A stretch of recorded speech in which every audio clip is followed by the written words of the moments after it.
We are committed, and as a bipartisan team, I promise we are going to deliver.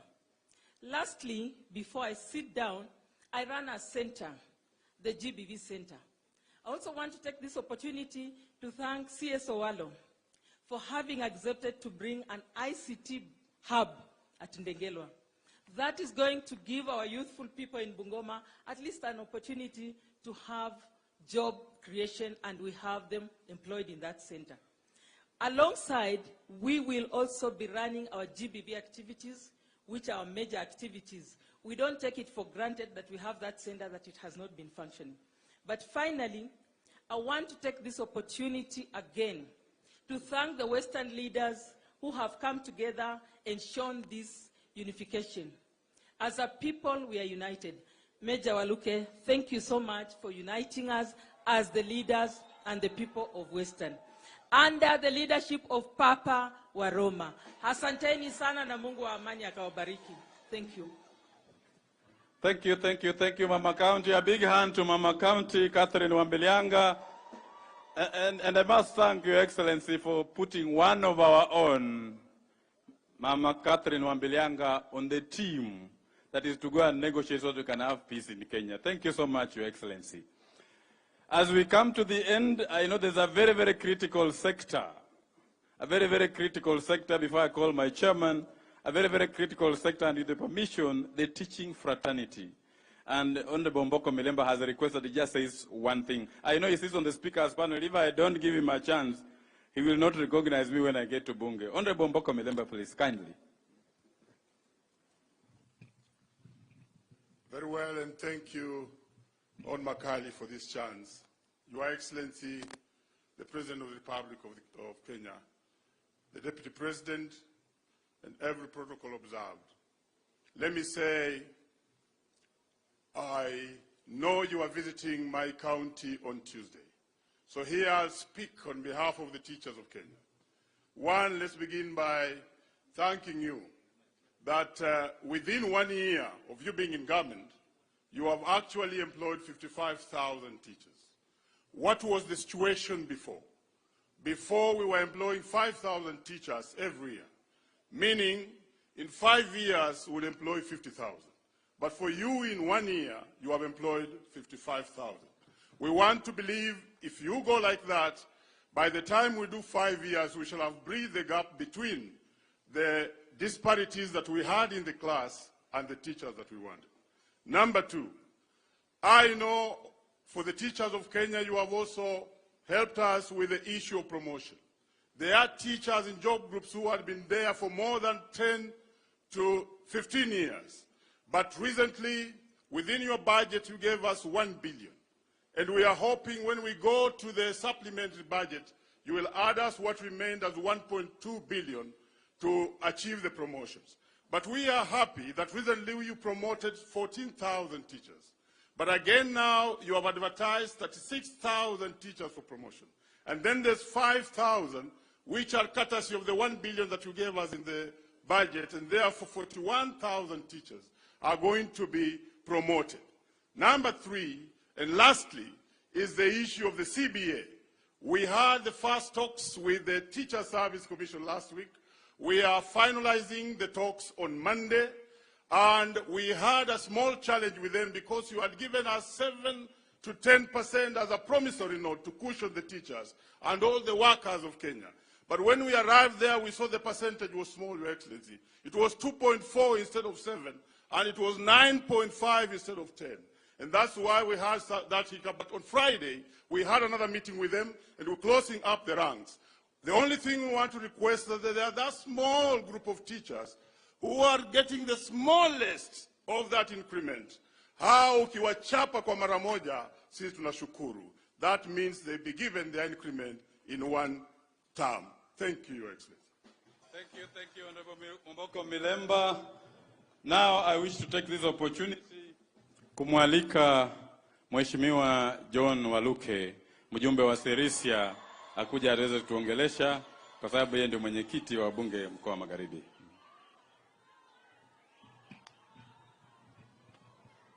Haya.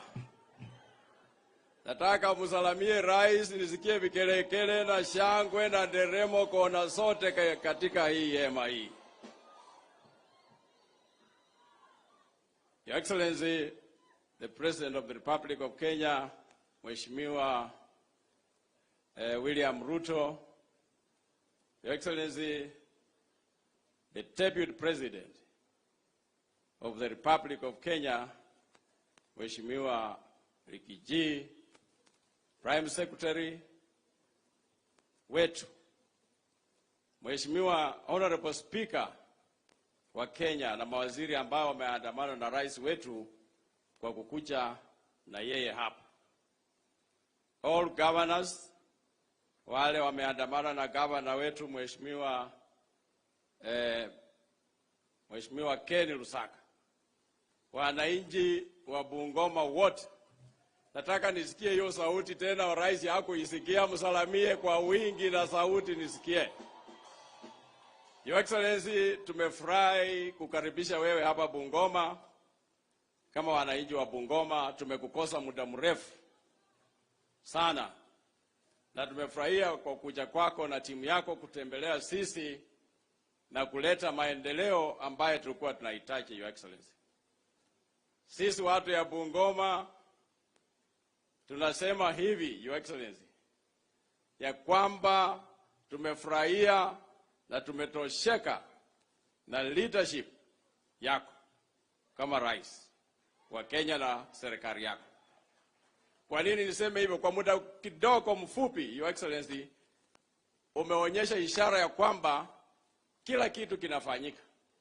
Na kama ungepata serikali ikiwa na pesa vile wengine walikuwa, nchi hii ingekuwa mbali sana kwa muda mfupi.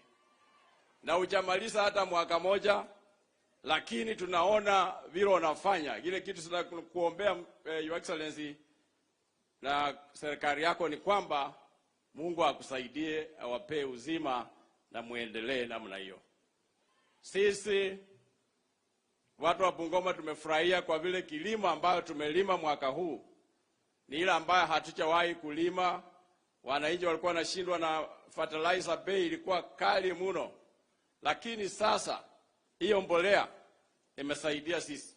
Na hata wananchi wamelima saa hizi wanapanda msimu wa pili kwa vile wameshafuna mahindi msimu wa kwanza. Ile kitu tunaomba Your Excellency, tunaomba mobile dryer ya kukausha mahindi, because sisi kukausha tu mahindi unapepa kunia kama 1000 kuanika kwa matandarua, hata unakosa mahali ya kuanika.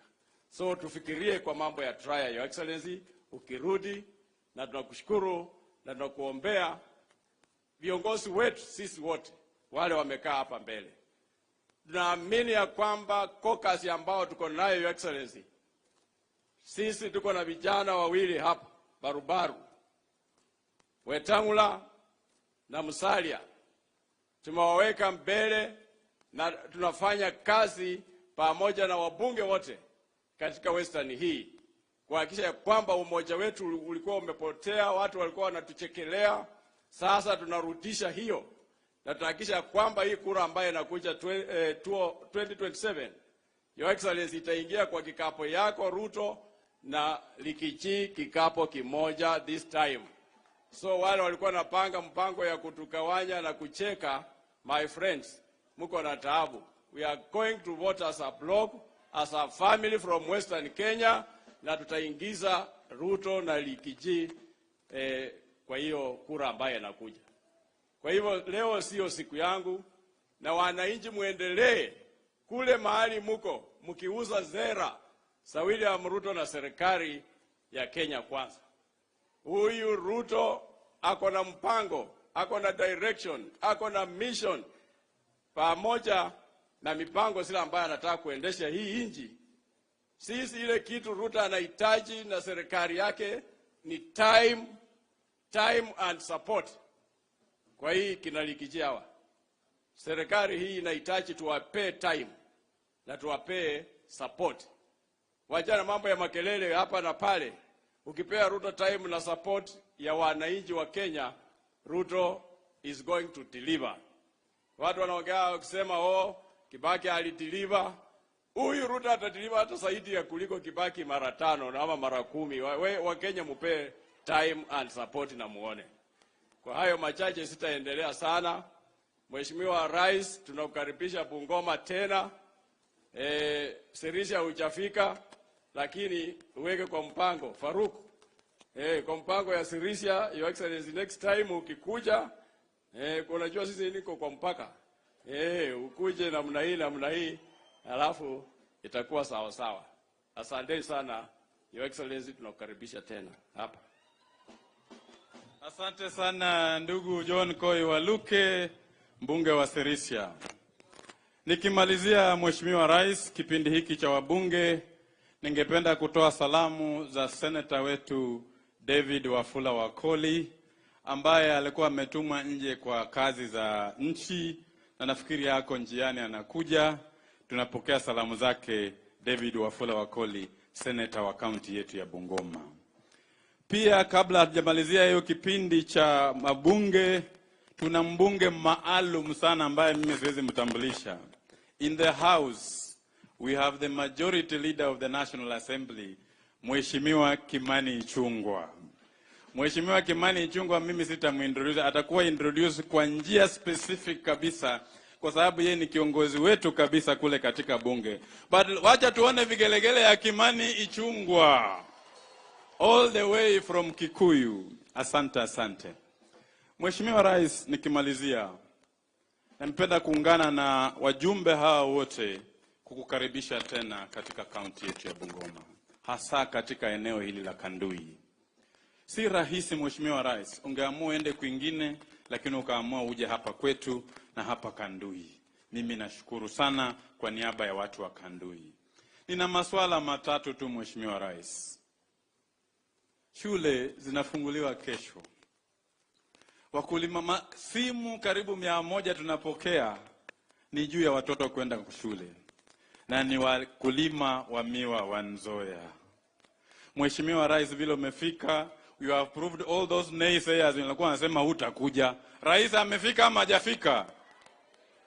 Nafikiri tutakuwa huko kesho. Suluhu litapatikana la kampuni yetu ya Nzoia. Wanafunzi wetu waende shule, wakulima wetu wapate fedha, na pia wafanyikazi tuweze kufufua kile kiwanda chetu cha Nzoia. Najua hayo tutaongoa kwa Mheshimiwa Rais. Tumeamua sisi watu wa Kandui tufanye fasting na vigil prayers kufikia kesho tuweze kupata suluhu kwa factory yetu ya Nzoia. Mheshimiwa Rais, katika nyanja ya elimu Mheshimiwa Rais, nimetumwa na watu wa Kandui. Mheshimiwa Rais, chuo chetu cha Sangalo Institute of Science and Technology, one of the oldest institutions in this county. Tafadhali Mheshimiwa Rais, kesho tukipita kule sema Sangalo Institute of Science and Technology is now a national polytechnic. Na sisi wote tutapiga vigelegele kabisa. 3, tunashukuru sana Mheshimiwa Rais. 3, tunashukuru tena Mheshimiwa Rais. Chuo chetu cha Kibabi. Chuo chetu cha Kibabi kimeanzisha ile inaitwa School of Nursing. Pia tuna KMTC yetu iko hapa karibu na hospitali yetu hapa.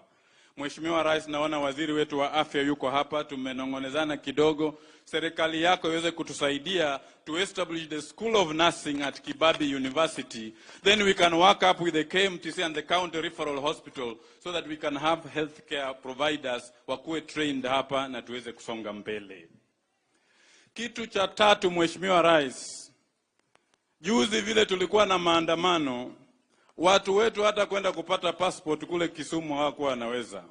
Walikuwa wanalazimika kusafiri kwenda mpaka Nairobi.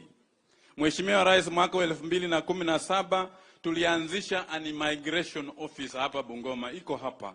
Lakini kutoka ule wakati, that office has never been operationalized and a lot of funds went on it. Mheshimiwa Rais, ukisema hiyo immigration office ya Bungoma iweze kufunguliwa, why operationalize, it will save our people from traveling to Kisumu, traveling to Nairobi, causing a lot of jams kule Nairobi. Because the office was put there, lakini hatujui kwa nini it was not operational. Mheshimiwa Rais, ukisema na neno moja, roho zetu zitapona. Kitu cha 4 Mheshimiwa Rais, na nimeona waziri wa ICT yuko hapa. I know you are very passionate about digital hotspots, the ICT highway.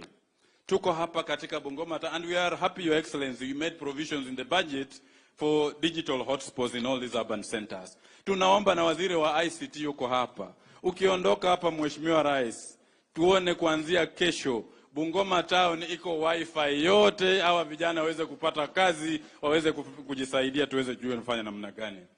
Mwisho, Kandui najua ni constituency kubwa sana. We have 8 wards. It's one of the 7 largest constituencies. We thank you for the appointments you have made in the government.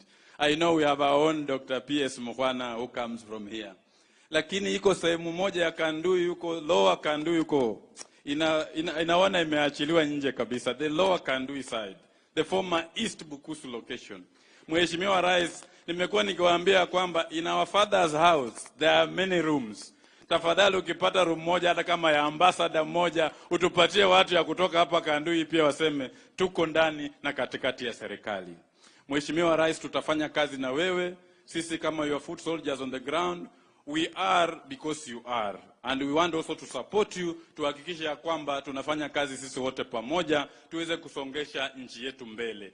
And our principal captain ni huyu Papa wa Roma, ametuunganisha sisi wote wajumbe, tunafanya kazi pamoja na tutafanya kazi pamoja kuunga serikali yako mkono, because we have shares in this government. Ya mwisho, Kenya Power and Lighting Company. Mheshimiwa Rais, tuna changamoto za stima.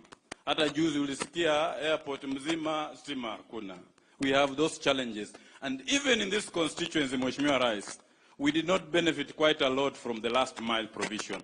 Najua serikali yako hii, sisi pia tunajaribu njibile tunavyoweza na zile fedha tunapata, but we want to ensure each and every part of our constituency is lit up, and we rely on you, Your Excellency, to support us in this particular endeavor.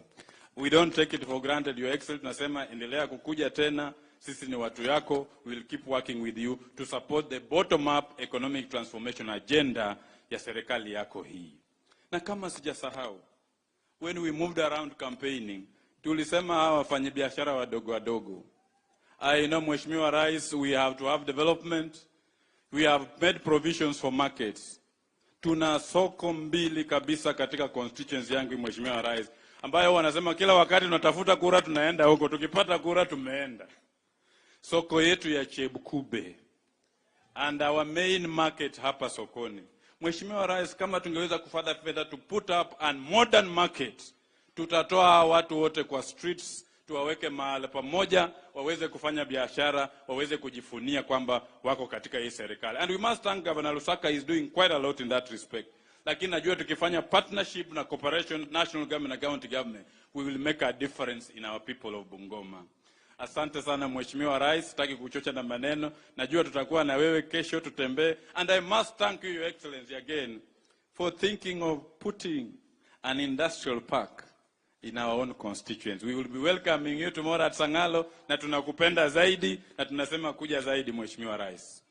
With those remarks, nafikiri nataka kuchukua nafasi hii kumuita His Excellency Governor Kenneth Makelo Lusaka to take over and carry on the rest of the program. Asante, asante Governor. Basi asante sana Mheshimiwa mbunge wa Kandui, Your Excellency the President of the Republic of Kenya, Dr. William Samoei Ruto, Your Excellency Deputy President Geoffrey Rigathi Gachagua, our Prime Cabinet Secretary. Allow me to ride on the protocols in the interest of time. Your Excellency, before I say one or two things, nitawaita viongozi wachache wache hapa waseme machache alafu nitamalizia. But before I even do that, Your Excellency, allow me to introduce my dear wife. Bure nitapata shida nyumbani. Asante, that's Dr. Margaret, asante sana ako hapa. Kwa nafasi hii niruhusu nimwalike CS wetu wa health na Humicha aje aseme machache, atujulishe wenzake ambao wametutembelea kaunti yetu ya Bungoma. Karibu CS na Humicha.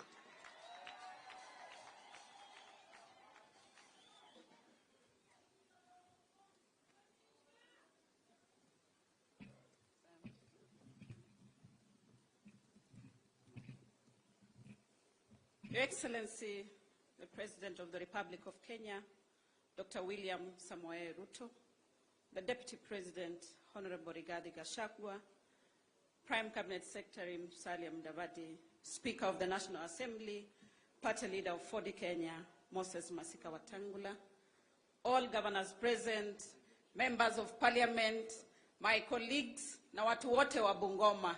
God is good all the time. Bandu be Bungoma mulembe. Mulembe swa. Mulembe mya. Mulembe te.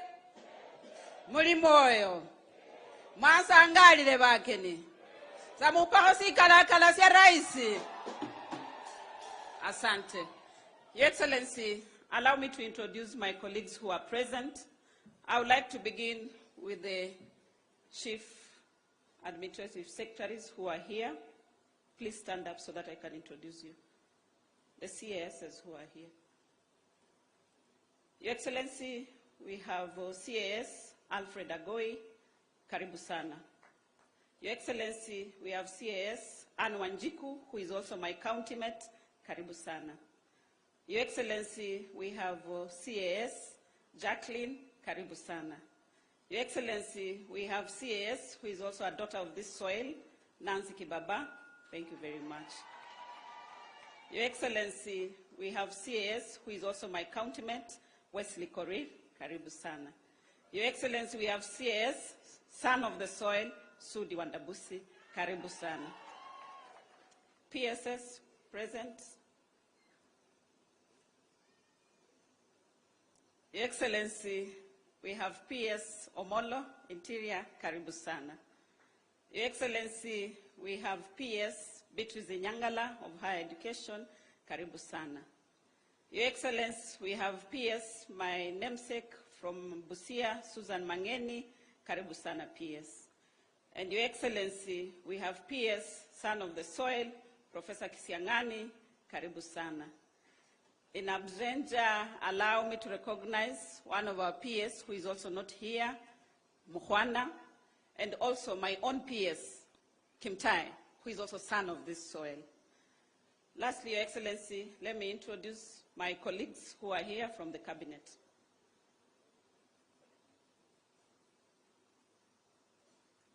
Before that, Your Excellency, allow me to introduce your advisor on gender and women rights, Harriet Chigai, my sister, karibu sana. We have Cabinet Secretary Moses Kuria, karibu sana. We have Cabinet Secretary Florence Bore, karibu sana.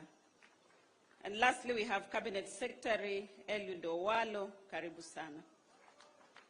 Your Excellency, on behalf of my colleagues, allow me to say thank you for giving us an opportunity to serve in your government. And I want to thank His Excellency, the Deputy President. In the Cabinet, you told us to walk around. And Your Excellency, we have walked around with you. You have seen what is happening in this region. For many years, the Western region had been left behind. And specifically on matters health. You saw yourself what we saw in Busia. This morning you have seen what is here in Kakamega, and this is just in Bungoma, and this is a tip of the iceberg. Your Excellency, when Jesus Christ began his work, the Bible records that he began in his hometown. I want to ask of you, sir, as the people you have given us an opportunity to serve in your government, allow us to begin our work from home. And we shall not let you down, Your Excellency. Sisi tutafanya kazi kwa bidii. Na haswa sisi, mimi ni Mbukusu, natoka kule Trans Nzoia, na Wabukusu wote ambao wanatoka Trans Nzoia, mizizi yao iko hapa Bungoma. We are known to be hard workers, and I'm going to deliver for you on matters healthcare. Asante sana, Rais, keep coming. And I'm sure when we come next, we shall be delivering goodies to the people of Mulembe. Asanteni sana, omwame amwechiha. Satozia, vandu vafaulanga varie. Your Excellency, allow me now to introduce the deputy governors who are here. Please be upstanding. Pastor Jennifer Mbatiani, is the Deputy Governor Bungoma, my deputy, Deputy Governor Savula, Deputy Governor Kakamega. Your Excellency, in the interest of time, now allow me to invite my colleagues to come and greet the people of Bungoma ndio tuendelee na program. Nianze na Governor Kakamega, Fernandes Barasa. Karibu sana. And thank you so much, my colleagues, for coming. Najua wageni akikuja na ukue peke yako, watu watafikiria you are not liked.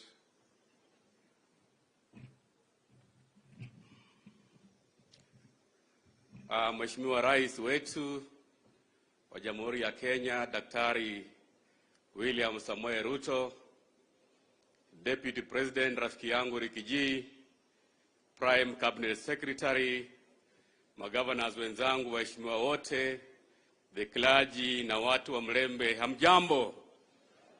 Mlembe. Kwanza kabisa, Mheshimiwa Rais, mimi nachukua fursa hii kushukuru sana kuja kwa ziara yako hapa Western. Na hapa Bungoma a very soft spot kwa sababu First Lady ya Kakamega County yeye ni mkazi wa Bungoma. Anatoka Kapuchai Sub County. So mimi nashukuru sana mashemegi kwa kuunga mkono rais wetu, na sisi tumesema kama magovernors wote. Umetuona tuko hapa sisi wote magovernors waine wa Western Region, we are behind your economic agenda 100%.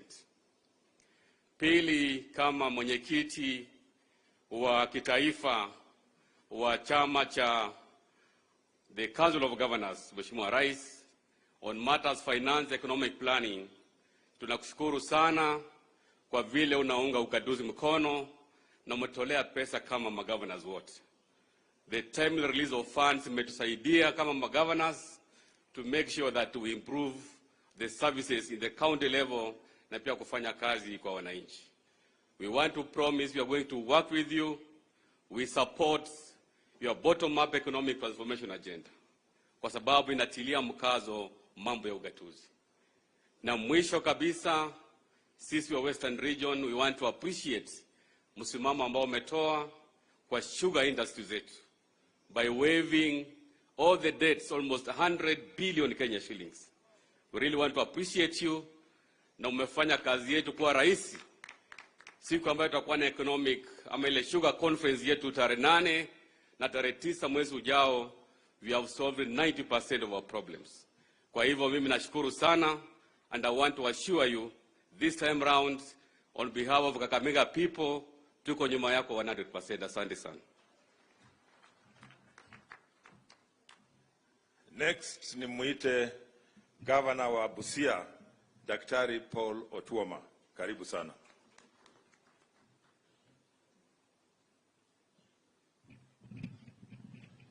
Asante sana.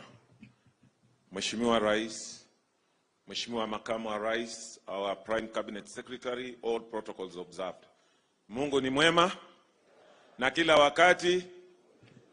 Muruo muribalamu koze mwinyambole ndi murembe. Murembe mia. Murembe te. Asanteni sana. Kwa sababu ya muda sitachukua muda sana. Lakini Mheshimiwa Rais, nikubalie niseme jambo moja. Leo unaona tumekuja hapa kushukuru Mwenyezi Mungu na kuweza kuwa na wewe wakati umetutembelea katika mkoa wa Magharibi. Ile ilikuwa mkoa wa Magharibi. Hizi counties zetu 4. Jana tulikuwa na wewe kule Busia, tukakuja Kakamega, leo tuko hapa na najua tena utatembea sehemu zingine mpaka kule Vihiga. Mimi nataka kuambia viongozi wetu ambao mko hapa. Nimeona mkizungumuza vizuri kwamba mmeshikana na tunataka tushikane. Na nimesikia mkiongea mambo ya uchumi. Ukiangalia mkoa wa Magharibi hatujafanya vizuri kwa hii mambo ya uchumi. Na hii watu wetu wanaumia. Ukiangalia tu vizuri miaka mingi. Sasa hii tumeongea mambo ya sukari, mambo ya Nzoia, mambo ya Mumias, lakini tujiulize hizi kampuni zilikuja mwaka gani? Hizi kampuni mingi ziko zaidi ya miaka 50. Na sisi wenyewe viongozi wa sasa tumeletako nini huku?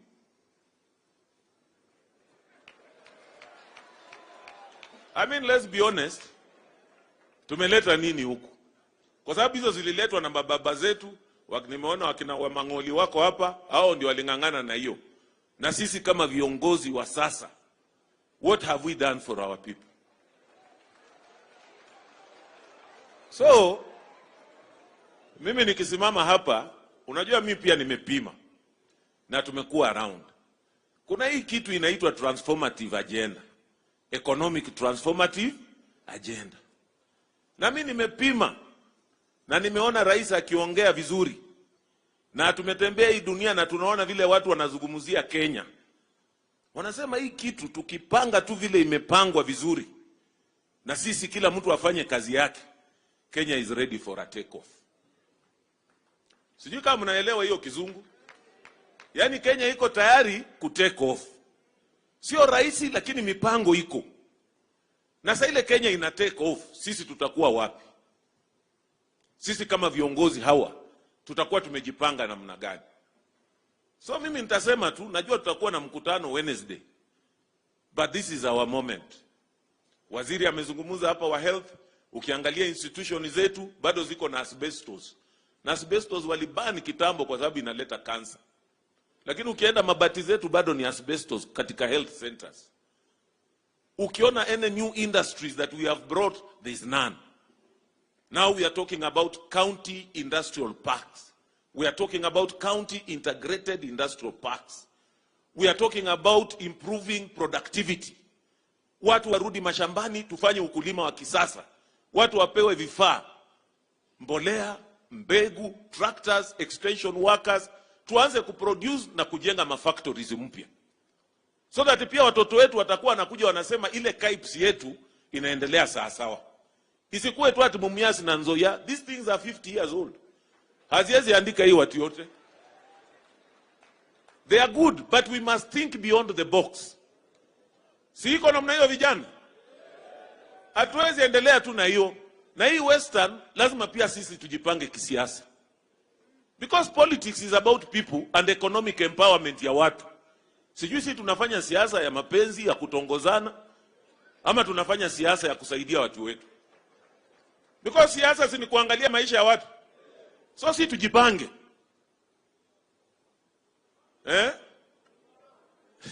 Waluke umeongea hapa. Nimeona pia umeongea ka kitu hapo umeshika. Unajua mimi nilishika kitambo na nimejipanga. Unajua Busia imekuwa chini, lakini tunajipanga.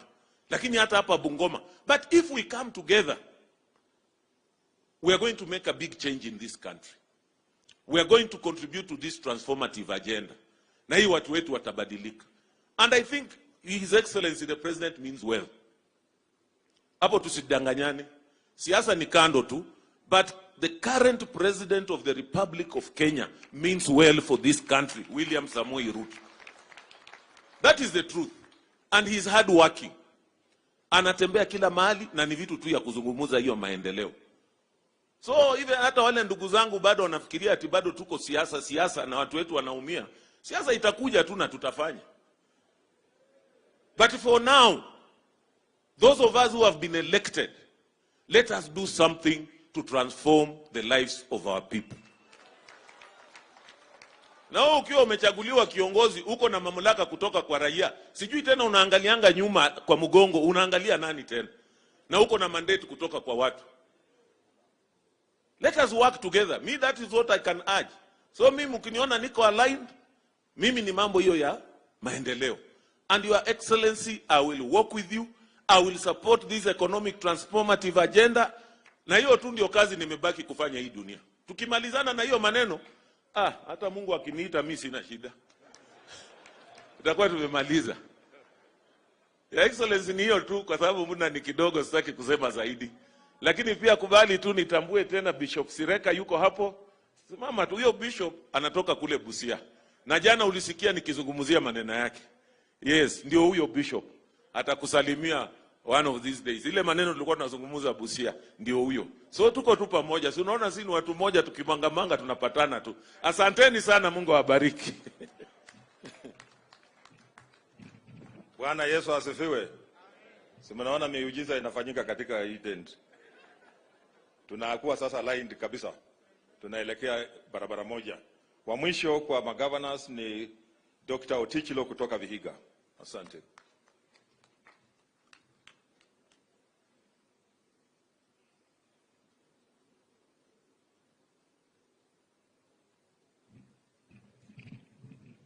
Your Excellency, the President of the Republic of Kenya, the Deputy President of Kenya, the Prime Cabinet Secretary, the Speaker of the National Assembly, the Leader of Majority in the National Assembly, the CS who are here, the PS, the CAS who are here, and all the visitors who are here. I want to say I'm very privileged to be in front of you where the President is. And I want first to thank the clergy for organizing this special service. This is a service that has brought us together. And most importantly, I want to thank the preacher who preached for us. I think his speech was motivational and in line with what this country needs.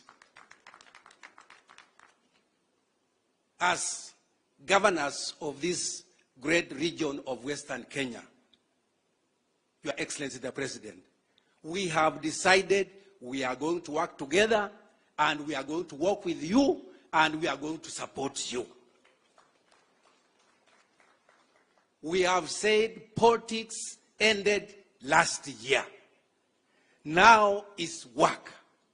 We promised the people of Kenya, both the President and the governors, we promised the people of Kenya we shall give them development. And that is what we are focused. And I want to say this without fear of contradiction. Our President is a focused president. And I've had a chance to be with him in international fora. The last one we were together was in South Africa, when we were addressing the Pan-African parliamentarians. I can assure you, when he spoke, the whole parliament of Pan-African Parliament stood and said the meeting was over and they would follow what the president has said. And as a result of that,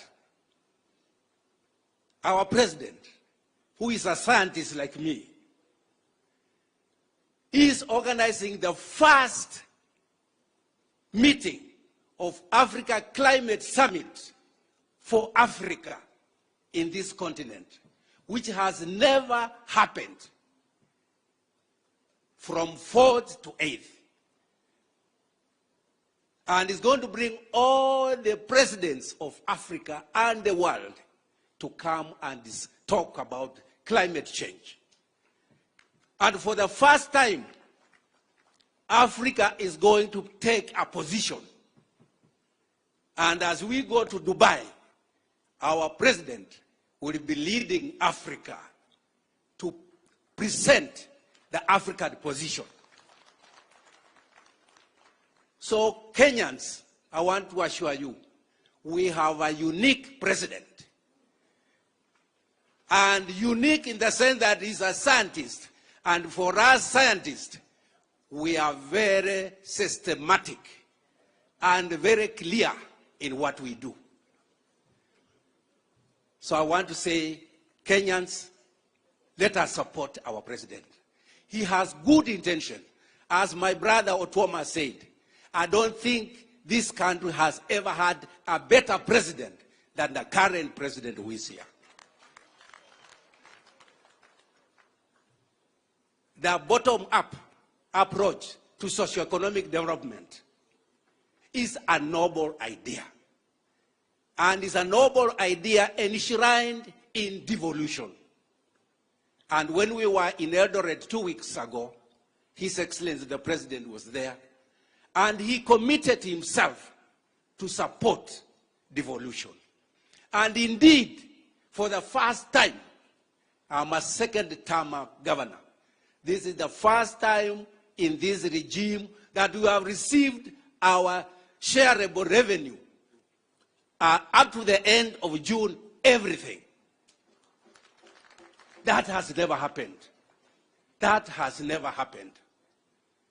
So this is an indication that we are heading in the right direction.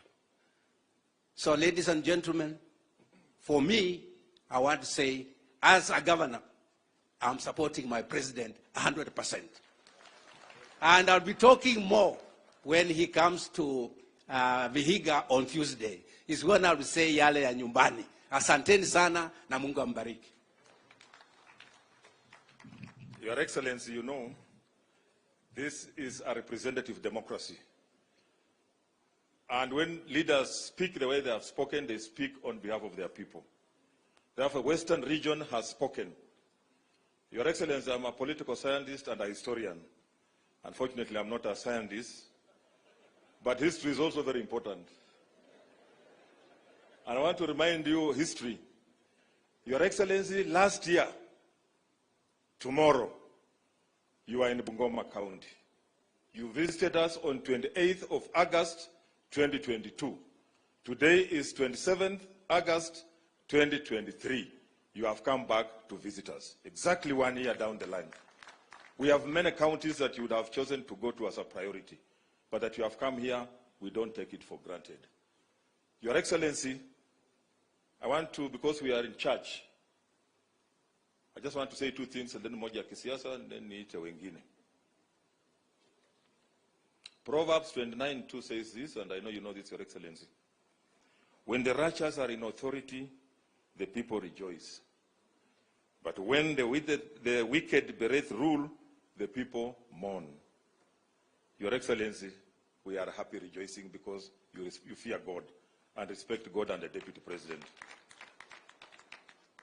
When Joshua took over power, God said this to him, and I quote, "No man shall be able to stand before you all the days of your life. As I was with Moses, so I will be with you. I will not leave you nor forsake you. Be strong and of good courage."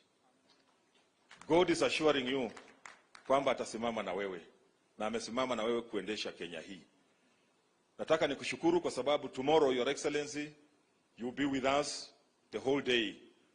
Kwa mambo ya maendeleo kwa watu wa Bungoma, nataka kwa niaba yenu nimwalike rais, na nishukuru kwa sababu leo umeanza na mambo ya Mungu. That is where all authority starts.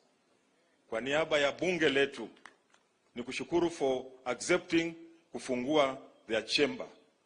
Asante sana Mheshimiwa Rais. Kesho tutakuwa Sangalo, where you are launching an aggregated industrial park, which is going to transform the lives of our people. You'll also be launching a smart city for us in Musikoma, which again is in Bungoma County. From there, Your Excellency, thank you. You have also launched our 300 capacity bed hospital. We are going to equip it. It's going to transform the lives of our people. Your Excellency, tomorrow you'll also be in Mount Elgon, because that's also part of Bungoma County. Then you will address the issues that are being raised by the leaders here.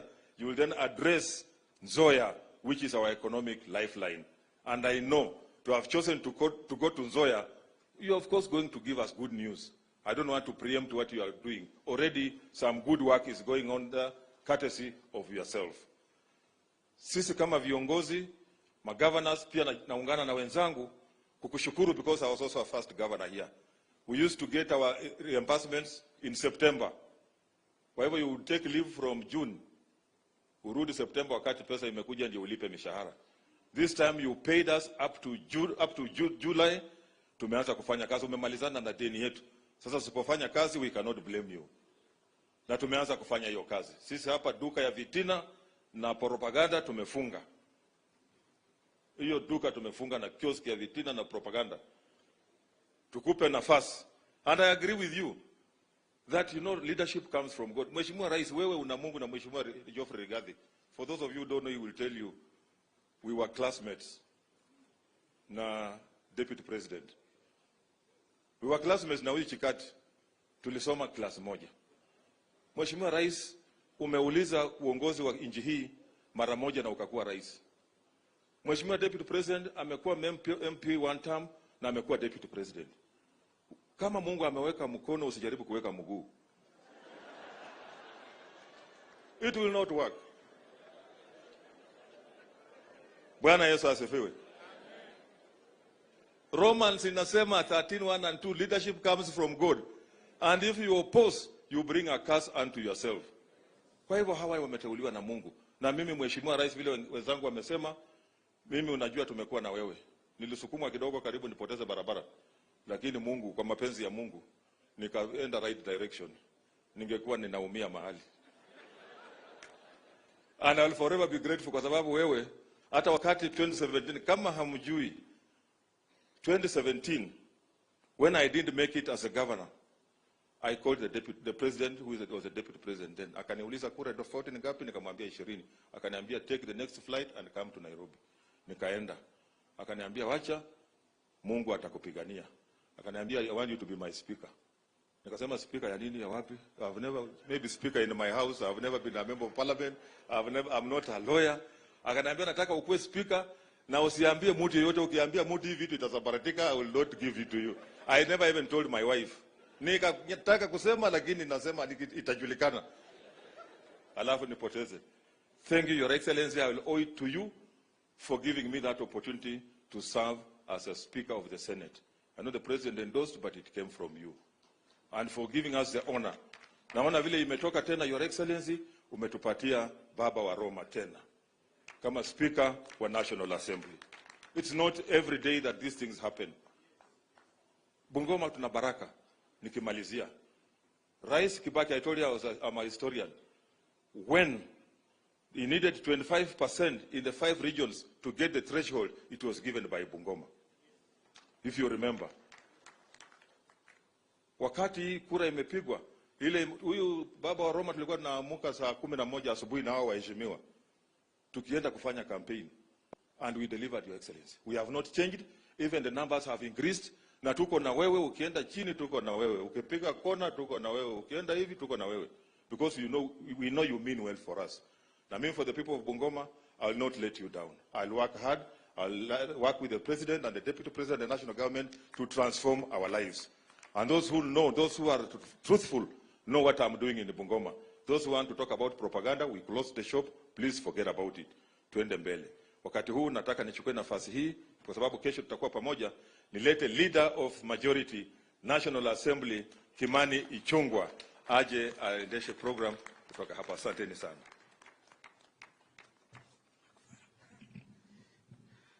Asante sana governor wetu wa Bungoma, Mheshimiwa Rais, Naibu wa Rais, all protocols observed. Na watu wa Bungoma mulembe. Mulembe mia. Mulembe soa. Mulembe te. Asanteni. Mheshimiwa Rais, nashukuru kuungana na wewe leo kwa kongamano hili la maombi ya shukrani.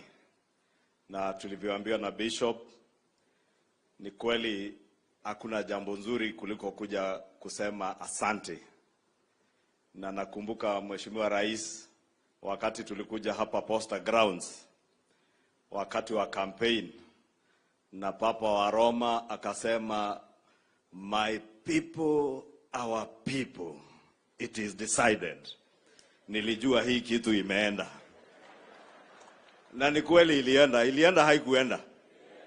Na sababu nimeona hapa kuna watu wengi wa kusema ukweli.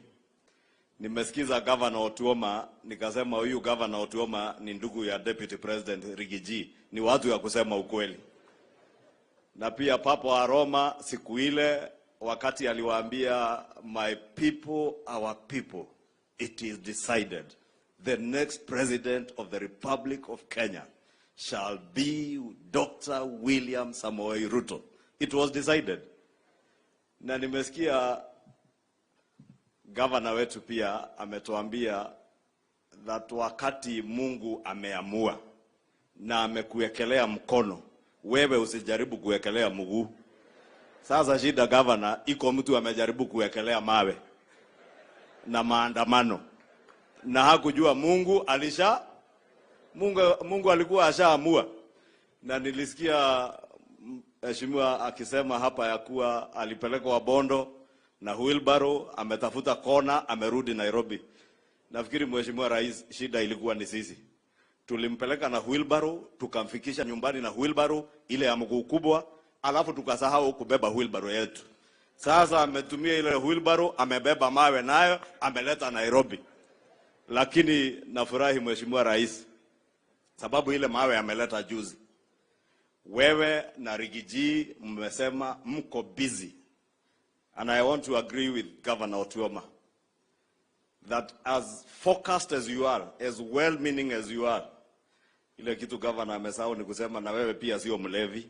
You are focused, you are hardworking, and wewe, you are very sober.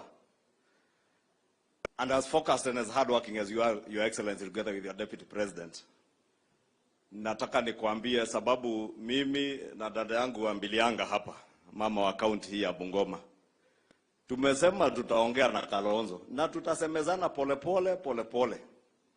Please remain focused, you and your Deputy President na Musalia na mawaziri wenyu wote, remain focused on the work that the people of Kenya gave you to govern and to improve their lives, as Governor Otuoma has told us, that we have a duty and you have a responsibility to improve the lives of the people of Kenya. And if you fail, Your Excellency, wewe ndiye tutauliza. Wewe ndiye tutakwambia tulikupelekea huyu mtu Bondo na wheelbarrow. Venye alirudi, wewe ndiye unajua. Kwa hivyo wewe kaa na yeye, man to man, mundu ku mundu, na mimi na Kalonzo tutakaa mundu ku mundu. Na tutaongea. Na tushakubaliana ya kuwa mambo ya vita, mambo ya vurugu, mambo ya violence itakuwa mambo ambayo lazima ikome Kenya hii kwa siasa zetu. Siasa itakuwa ni siasa inayoangazia maisha ya mwananchi na vile tutaboresha maisha ya mwananchi, vile Governor Otuoma ametuambia huyu mtu wa kusema ukweli. And we want to tell you, Your Excellency, as much as we have agreed to dialogue with our friends led by our brother Kalonzo Musyoka, we indicated that we shall dialogue so that the use of violence as a means of political engagement in our country comes to an end.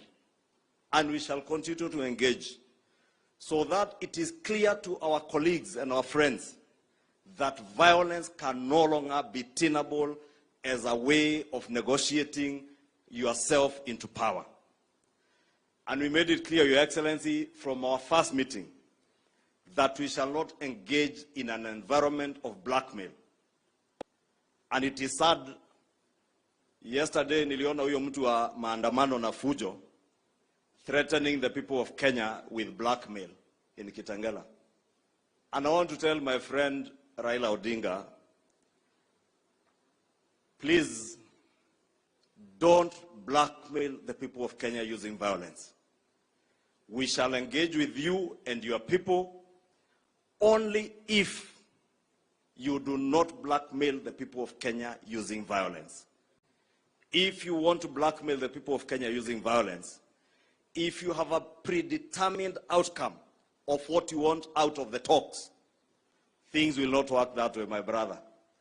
Sababu, huwezi kuja kwa mazungumzo ukiwa na nia moja peke yake. Na useme kama sio hivi, nitarudi kwa maandamano. Kama unataka kurudi, rudi kesho. Usingoje siku ingine.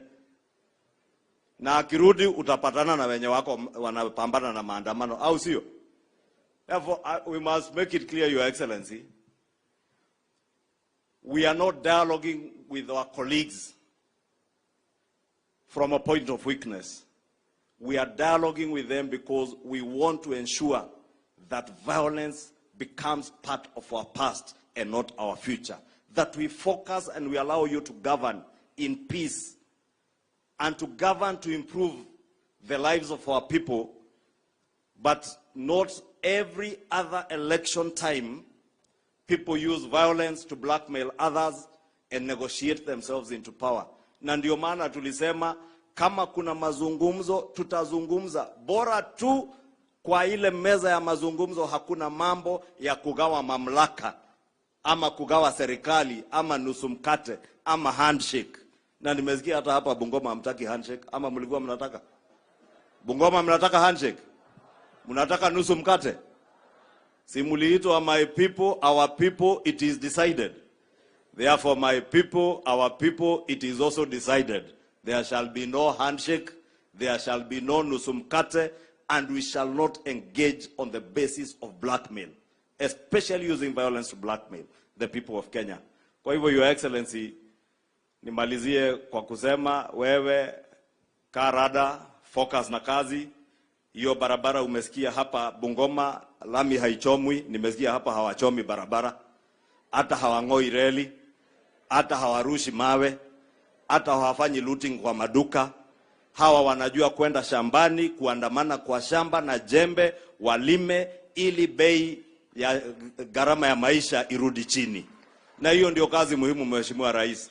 And I want to confirm to you, Your Excellency, ile regulations umetuletea bunge tukiwa na Papa wa Roma ya kuhakikisha that there is write-off of all debts touching on our sugar companies, write-off of all tax penalties. Hiyo regulations imefika bunge na tunaipiga msasa na tutaipitisha ili hawa wakulima wa hapa Western Kenya ambao ni wakulima hasa wa sukari ama miwa wapate afueni, ili pesa irudi kwa mifuko. Vile Didmas alisema hapa wakati tulikuja economic forum ya hapa, we promise the people of Bungoma ya kuwa pesa itarudi mifukoni kwa njia ya ukulima, kwa Hustler Fund na ile mikakati yote umeweka, Mheshimiwa Rais. Kwa hayo mengi, kwa heshima sasa nimkaribishe Papa wa Roma. Papa wa Roma mwenyewe ndiye huyo, ambaye pia ni party leader wetu wa Ford Kenya na speaker wangu wa National Assembly. Papa wa Roma, Mr. Speaker sir, karibu. Asante sana Mheshimiwa Kimani Ichung'wah. Rais wetu Dr. William Samoei Ruto, Deputy President ndugu yangu Rigiji, Prime Cabinet Secretary ndugu Musalia, Your Excellency our Governor and all the regional governors, wabunge wetu mkiongozwa na chairman wenu Mheshimiwa Waluke, waheshimiwa MCS mkiongozwa na speaker, waheshimiwa wananchi wa Bungoma, Mlembe swa mwalu ile na mwe sisi kakoziba la kubone Mlembe te Mlembe mia muli moyo. Your Excellency, before I say anything, you know, recently a picture went round. Mimi na Musalia kwa ofisi yangu, na tulikuwa na mzee mmoja. Na watu wakaanza kujiuliza mlikuwa mnazungumza nini? Nikawaambia tulikuwa tumemuita mzee kumkumbusha yale alisema, I will be there in Bungoma, I'll be there in Kakamega, I'll be there in Trans Nzoia, and there will be no place for one Moses Masika Wetangula to hide. Nikamwambia, this is where I'm hiding, my friend. Mzee atuoli kuja salamia wananchi.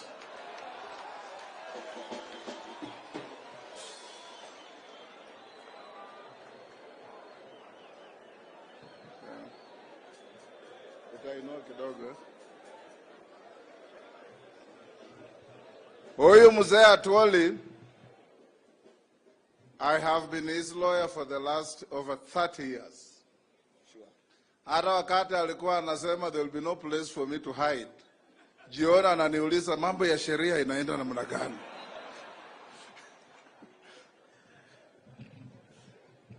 Thank you very much, Mheshimiwa Moses.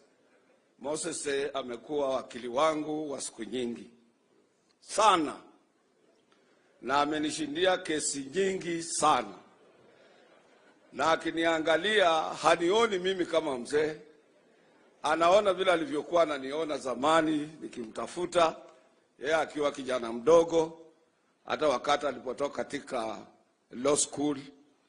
Sisi ndio watu wa kwanza kufungua file na yeye.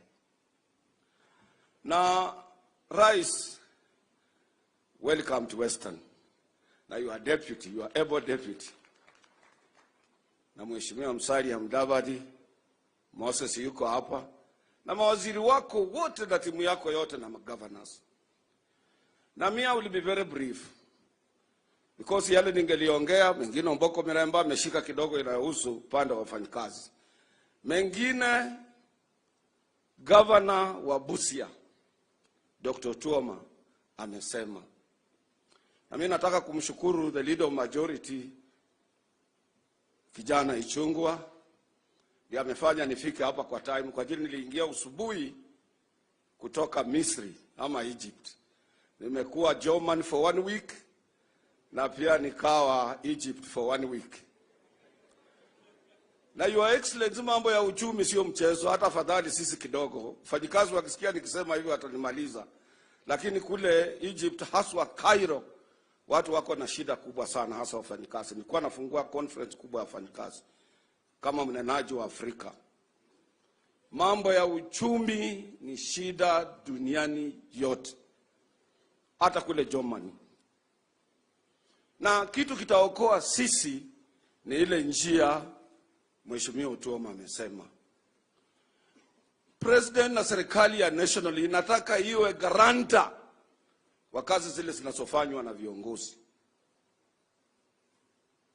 Na hapa kwa mfano, Your Excellency, hapa Bungoma, pesa zinajaa.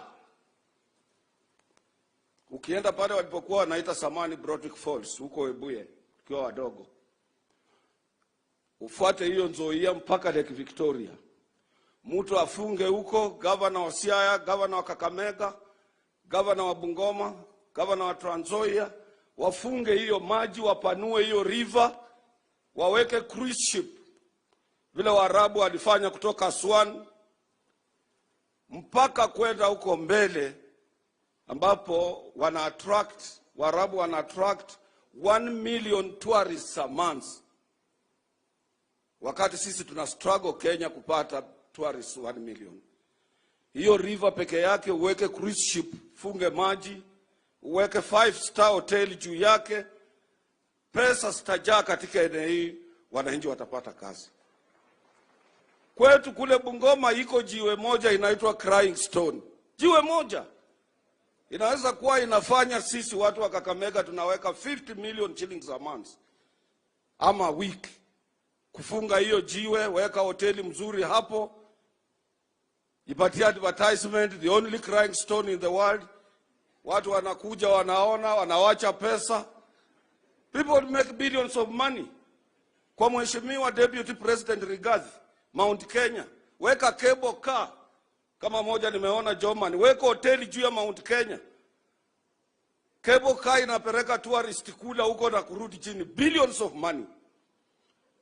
Your Excellency, angalia kutoka Lamu kuja Malindi, kuja Kilifi, kuja mpaka kuingia Mtwapa, ingia Mombasa mpaka South Coast. No cruise ship. Angalia the whole of Lake Victoria. There is no cruise ship. Cruise ship ni ile meli watalii wanaingia, wanaishi ndani, wanakula ndani, Wajaluo wanapiga nyatiti, Waluo wanaimba bwana huko kila kitu, wanawacha mabilioni ya pesa. Haya, angalia mambo ya miwa. County governments kutoka kule South Nyanza, kule nje yote mpaka Kericho, mpaka kuja Vihiga, all those county governments zinapanda miwa mpaka Nzoia. Governors wakae chini wa form one company, and then they go to Mauritius, a very small country ambayo ina depend on cane. Waulize na government, president atawasaidia kama garanta kupata experts. Muache ubinafsi, selfish. One company from South Nyanza, Migori, mpaka huku, ya miwa peke yake. You build big things.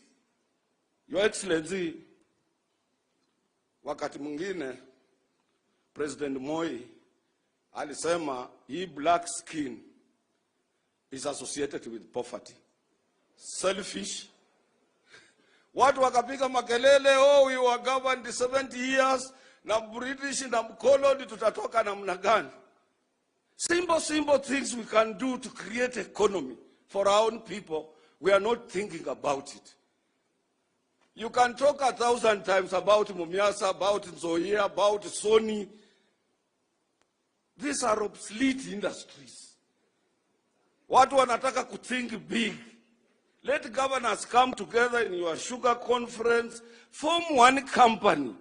Hata mnaweza kwenda back to Bukatet. Garanta atakuwa president. Let them come back. We have learned. Accept to get advice and accept some other people to assist you. And you create wealth for our people in this region. Because President sasa watu waluya mtafanya nini? Mimi ndio mtu wa kwanza kusema President William Ruto tukimchagua atabeba Central Bank kwa mgonga apeleke Sigoi. Leo hii President William Samoei Ruto amempa Waluya Central Bank. Nyinyi ndio mko nayo. Leo hii William Samoei Ruto amempatia kazi ya kucollect revenue, pesa zote za Kenya na kupeleka Central Bank. Waluya. Leo hii mimi alinikakuwa juzi kwa panel ya kutafuta mtu wa kushtaki wa kora. Kumpelekea jina ameappoint huyo jamaa, anatoka kijana mdogo, anatoka huko Kakamega. Yeye ndiye amesimamia hiyo maneno. Sasa what are you going to go to him next time kusema we did not perform because this had to in a position? Mtaenda kwake kwa nini? Start thinking big. Akikuja hapa muwe na karatasi ya kusema we want you to grant me to grant kama grant on this ABCD. As you people, you know, I was very close to Moi, more than anybody in Western Kenya. Na nilikuwa introduced kwa President Moi na baba ya Musalia Mudavadi. Na wakati nyumba za serikali zilipokuwa zinapeanwa, akaniambia wewe unaweza angalia nyumba ya serikali huko Kakamega, Bungoma tukupatie. Kama mimi, Your Excellency, I don't want that. I want your support. Watu wajue wewe ni supporter yangu. Nitapata pesa yangu, nitanunua plot yangu.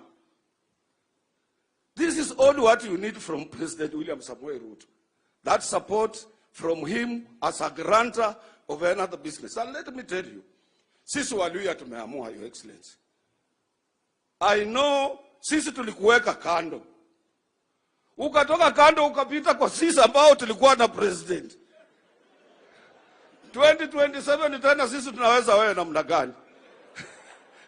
So the only answer, mimi nataka kuambia watu wetu, mambo ya election ya 2027 huko tumetoka huko. Mambo ya maandamano, wacha niongee kidogo, Your Excellency, Speaker of National Assembly. Mambo ya maandamano ni ya watu hawana ofisi. Wale watu walikuwa kwa Azimio, akina Dr. Tuoma, Francis Atwoli, Governor wa Vihiga and the rest ambao walikuwa na ofisi, wakati election ilikwisha tulirudi kwa ofisi. Wale wako kwa mambo ya maandamano, Kalonzo Musyoka hana ofisi. Martha Karua hana ofisi. Honorable Amali wa ndugu yetu hapa hana ofisi. Raila mwenyewe hana ofisi. Yule anaitwa Oparanya from my home has no office. So hiyo maandamano mwajie watu wasio na ofisi. Wale wako na ofisi warudi kwa ofisi wafanye kazi. Your Excellency, we support you. We are steadfast. But what I want also to add a little bit. Sawa!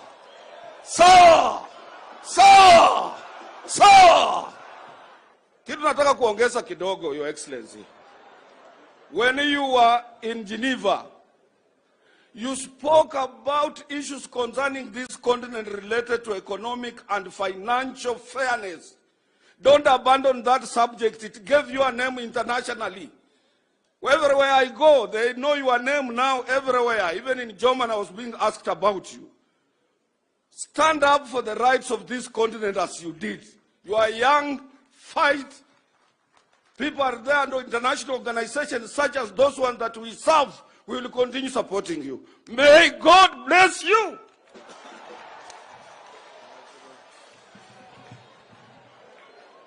Mwaulila katuoli. Semwaulila nakabola kali enda sugoi kateni miti ficha kamba. Lakini sasa tuko pamoja. Thank you mzee Atuoli. Leo ni siku ya furaha hapa Bungoma na Western kwa jumla. Your Excellency, umetenga siku 5 tangu jana kuwa hapa Western, sio kwa campaign, kwa mambo ya maendeleo. Na leo kama siku zile tulikuwa campaign, kila Jumapili ulikuwa unatenga siku ya maombi. Ndio tumekuja hapa kuomba, na nataka kumshukuru ndugu yangu Bishop Mechumo, umehubiri vizuri sana. Wale ambao wana masikio wamesikia ile mambo umesema, na tutaenda nayo nyumbani. Your Excellency, hapa Bungoma, hawa ndugu zangu, watu wetu hapa ni watu waaminifu. Hatuwezi kukosa wale wanaenda kando kando wachache, lakini watu waaminifu. Wakikwambia kitu inafanyika. Na ndivyo tunashukuru agenda yako ya Western Region, hasa hapa Bungoma. Kwa hizi siku 3 uko hapa, umepanga mambo mingi yenye itafaidi watu wetu.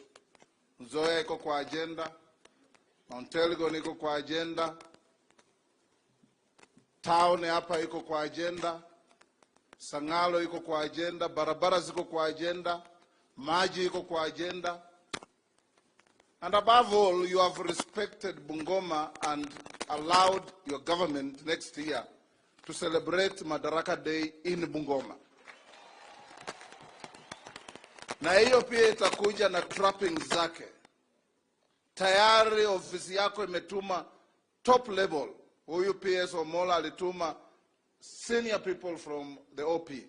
Wamekaa na huyu governor wetu, wamepanga yale yote inatakikana to make Bungoma worth hosting Madaraka Day next year.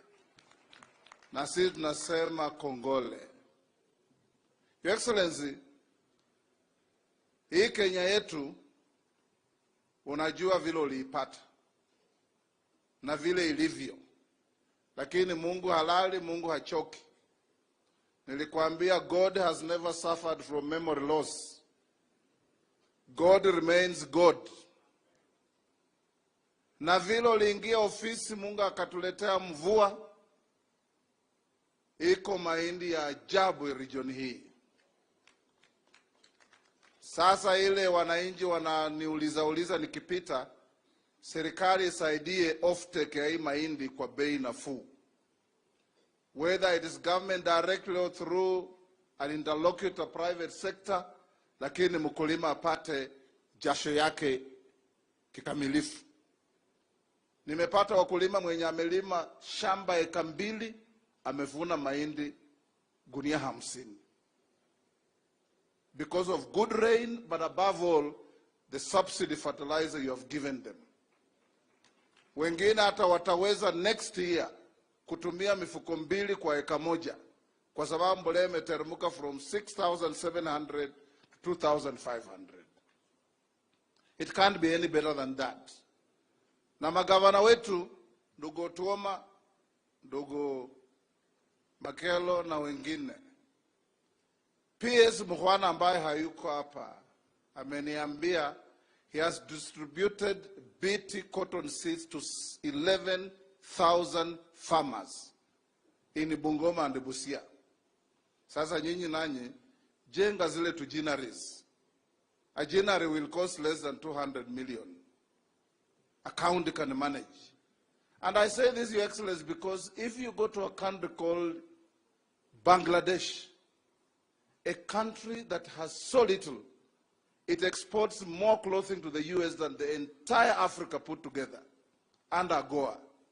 and they make big money. Western region peke yake, Otuoma na my governor, you can actually produce sufficient cotton to compete with Bangladesh. And that is the way to go. You'll generate money, you'll generate employment, and will change the lives of our people. What is important, Your Excellency, ni sisi kama viongozi wa region hii kuwa na msimamo mmoja.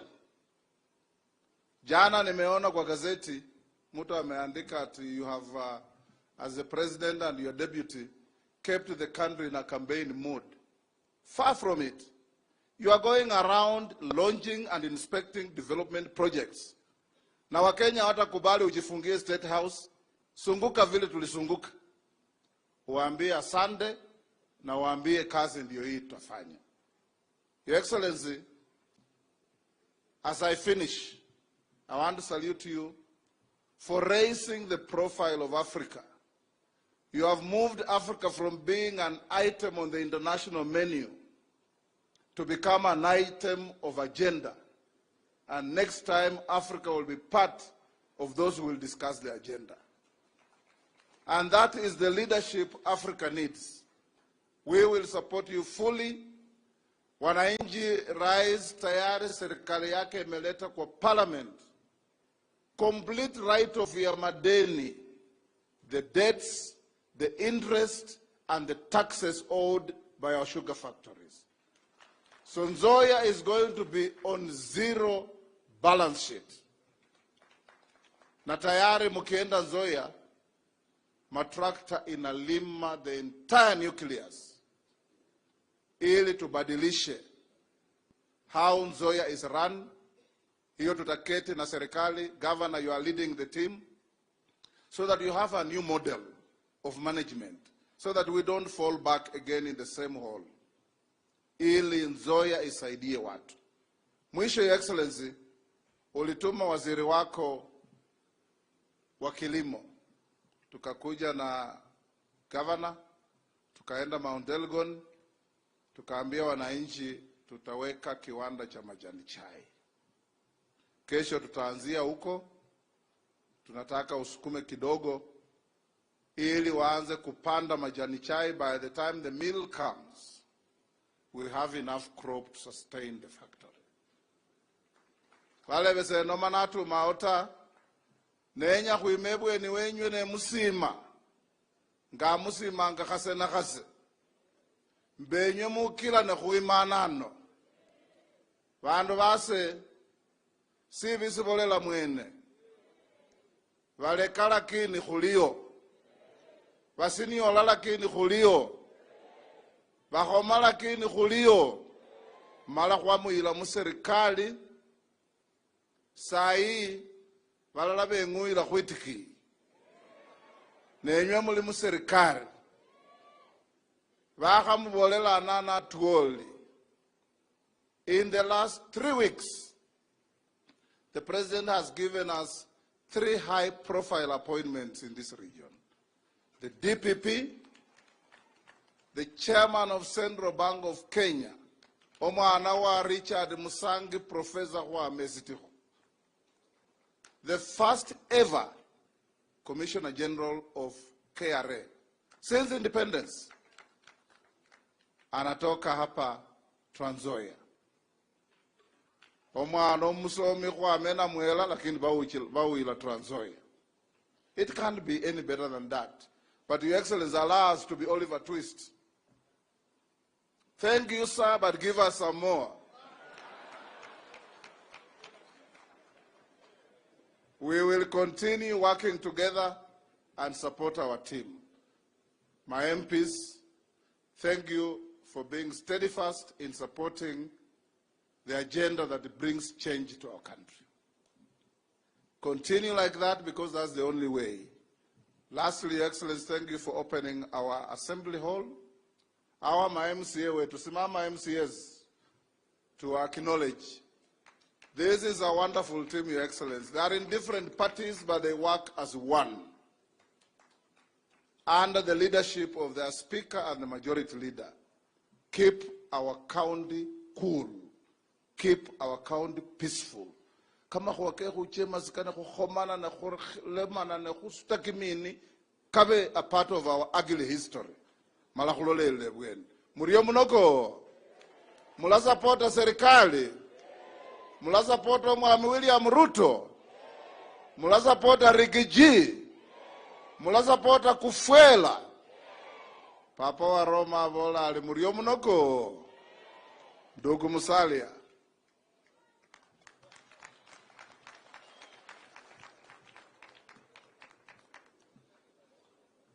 Karibu sana. Nimesikia watu wengine wakisema sema ati Wetana Musalia sijui nini. This is my brother. This is my brother. Na tulikaa wapi Faruk? Huyo kijana anaitwa Faruk, Your Excellency, you don't know. Huyu na mimi tulikula dina yake mara 4 before we met you. Tukisema, tukipanga, tukisukuma pros, cons, wapi, nini, tumehangaika huku 2013, 2017, sasa mambo namna gani? We are having the last laugh. He who laughs last loves the best, loves the longest. Thank you. Haya, asante sana Papa wa Roma. Mheshimiwa Rais wa Jamhuri ya Kenya, Mheshimiwa Naibu wa Rais, Spika wa bunge letu la kitaifa, wabunge wote ambao wako hapa, mawaziri, wakuu wa serikali, wachungaji wetu wakiongozwa na Bishop, na ndugu na dada wa Bungoma, Mirembe. Mirembe mno. Muri baramu. Muri moyo. Asante sana. Leo ni siku kubwa kwa sababu kiongozi wetu ameweka kampi hapa Western Kenya. Kwa siku 5 atakuwa hapa. Hata uamuzi mkubwa, yeye amesema Tuesday siku ya cabinet, ameitisha kikao cha cabinet hapa Western Kenya, kuonyesha kwamba yeye ana imani kabisa na watu wa mkoa huu. Labda wengine tulimwangalia kwa jicho moja, lakini yeye anatuangalia na macho yote mbili. Your Excellency, leo tunaadhimisha 13 years, miaka 15, 27th of August, miaka 13 tangu tupate katiba mpya ya 2010. Hiyo katiba ndio sasa imefika pahali iliko. Ikaleta ugatuzi, na hiyo ndio inaendesha taifa letu, na wewe ndio kiongozi wetu. Msimamo wako ni kuunganisha Wakenya wote. Umetembea na unazidi kutembea, na yale ndugu wetu amesema kwamba watu wanasema umeweka Kenya on the election mode, ni kwa sababu walikuwa nafikiri ati wewe utakuwa mzembe. Sasa wamekimbia, wanaona the pace you have set is a different pace and we have to move together. Watu wa Bungoma. Watu wa Bungoma. Let us now speak realistically. Tusidanganyane kabisa. Na mimi nitaweka kwa Kiluya. Numuhenga kabisa. Yibi musiani numukhana wa Bungoma. Nuhenza kabisa kabisa kabisa. Mweri August 2027 nuhenza nji munyala kuhindura musaza oyo.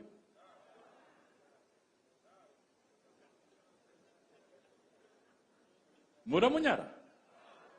Let us be realistic.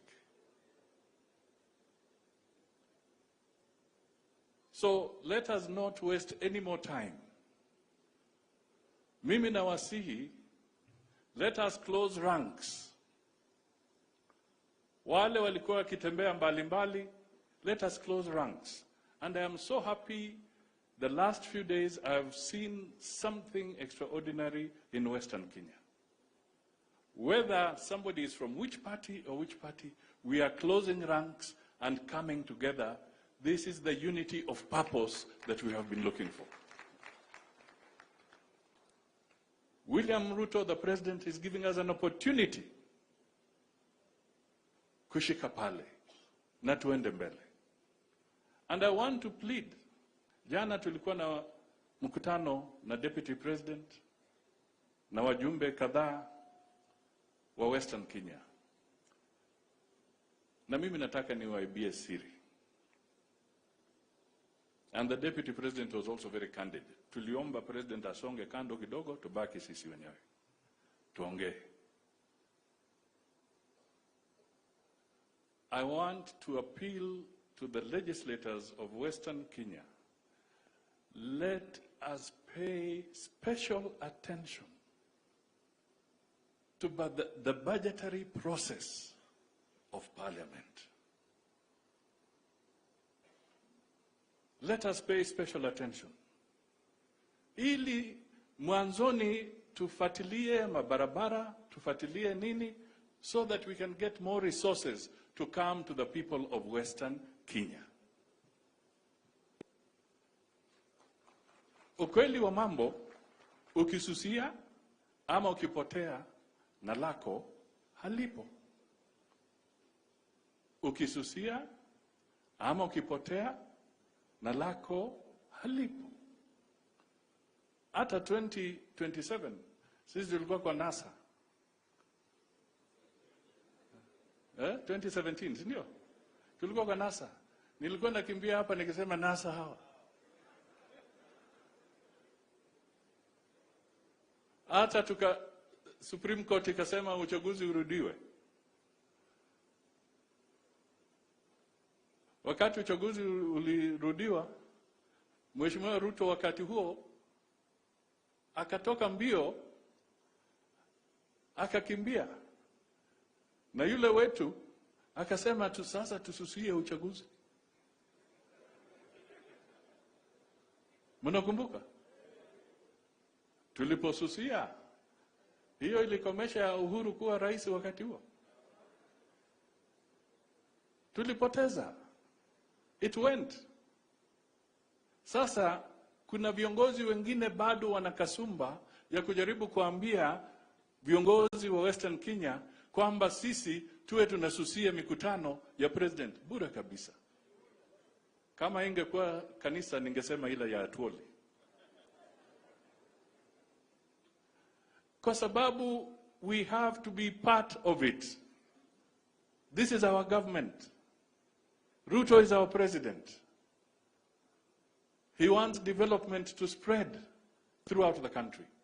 He wants the income of the Kenyan people to increase. He wants more jobs.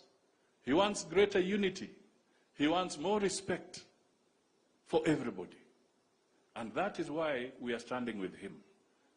Na mimi nataka nihakikishe kwamba I will work hand in hand with Moses Masika Wetangula so that we come together. And ladies and gentlemen, please don't waste your ink. There's no supremacy battle between Wetangula and Musalia Mudavadi. Weta is the speaker, duly elected. I have been appointed by the president as the prime cabinet secretary. On the executive side, we all have our responsibilities. Let us do our job. Let us serve our people. When we hunt with Weta. When we have gotten the prize, we share. That is how it is. That is how it is. So please don't waste your ink. Kubehala. Kubehala. sisi tulileta earthquake tukiwa pamoja. Watu walikimbia mbio hiyo siku hiyo. Weta kasimama. Mimi nakwambia kwanza Didmas ndiye alileta maneno. Watu waliona kofia ya Didmas wakaanza kuona mambo iko hatari. Sasa wakati waliona Ruto akiingia Bomas, sijaona watu wakubwa wazito kama mimi wanaingia kwa gari speed kama kijana yule anajua kuingia kwa matatu. Walikuwa wanaogopa. But we had faith that Ruto had the pulse of the country. He had it right. He got it right. And because it was an agenda for the people, we saw it fit, without any solicitation, that we must work with him so that Kenya can take a different shift, a paradigm shift in the way you go forward. Kwa hivyo, people of Bungoma, my relatives, my friends, my sisters, my brothers, let us be united and let us make sure that the government of William Samoei Ruto will be extremely solid so that come 2027, we are able to move ahead without any hiccup whatsoever. Ni wangapi wanasema tuko pamoja? Can you just show? Asanteni sana. That is very good. Now, my brother, the Deputy President, should I, Weta, I'm in Bungoma.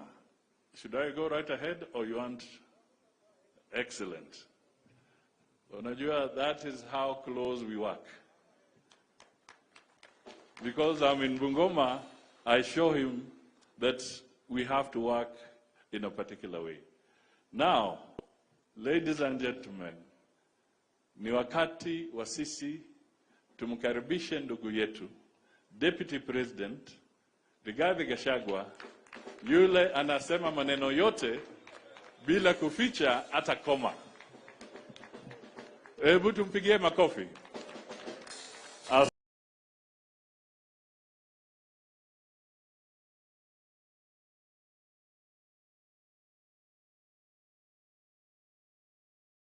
Asante sana bwana Deputy President.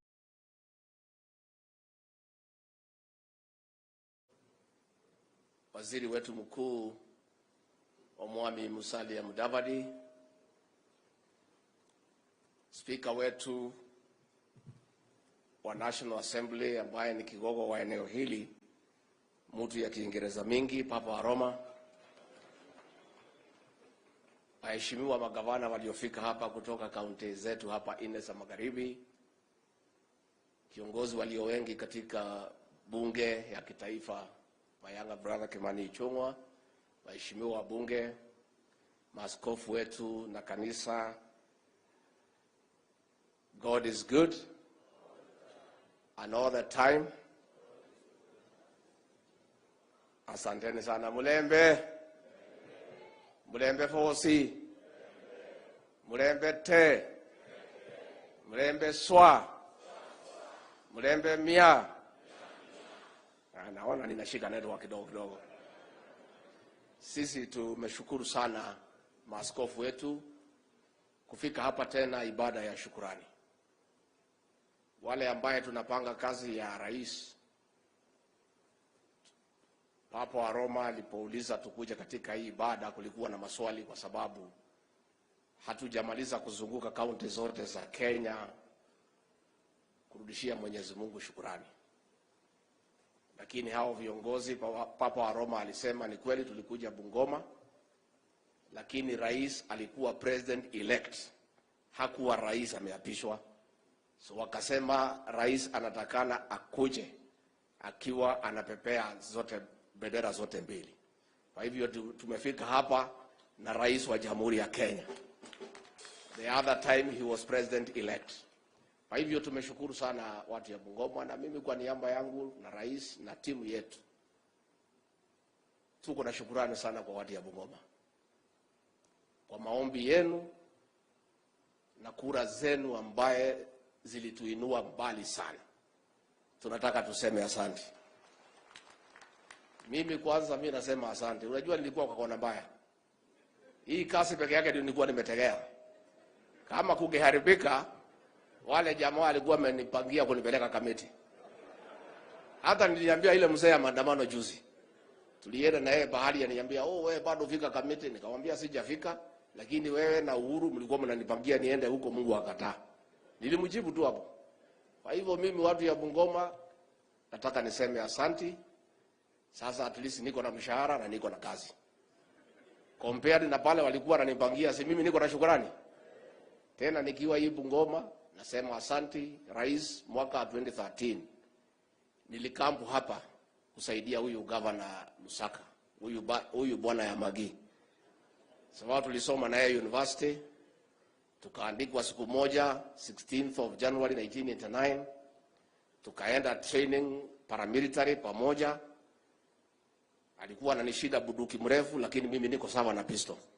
So tunapelekana. Tumekuwa pamoja, nimekuja hapa kwao Kamkuiwa.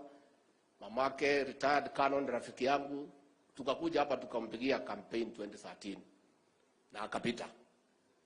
Kwa sababu mimi nilikuwa mfanyabiashara, nilikuwa na kitu hapa nyuma ya gari, tukafanya mpaka akapita. Sasa akinitafuta 2017 na mimi nikakuwa niko na uchaguzi yangu, sikuja, akaanguka. Sasa wewe Lusaka, mimi ni mtu yuko na baraka.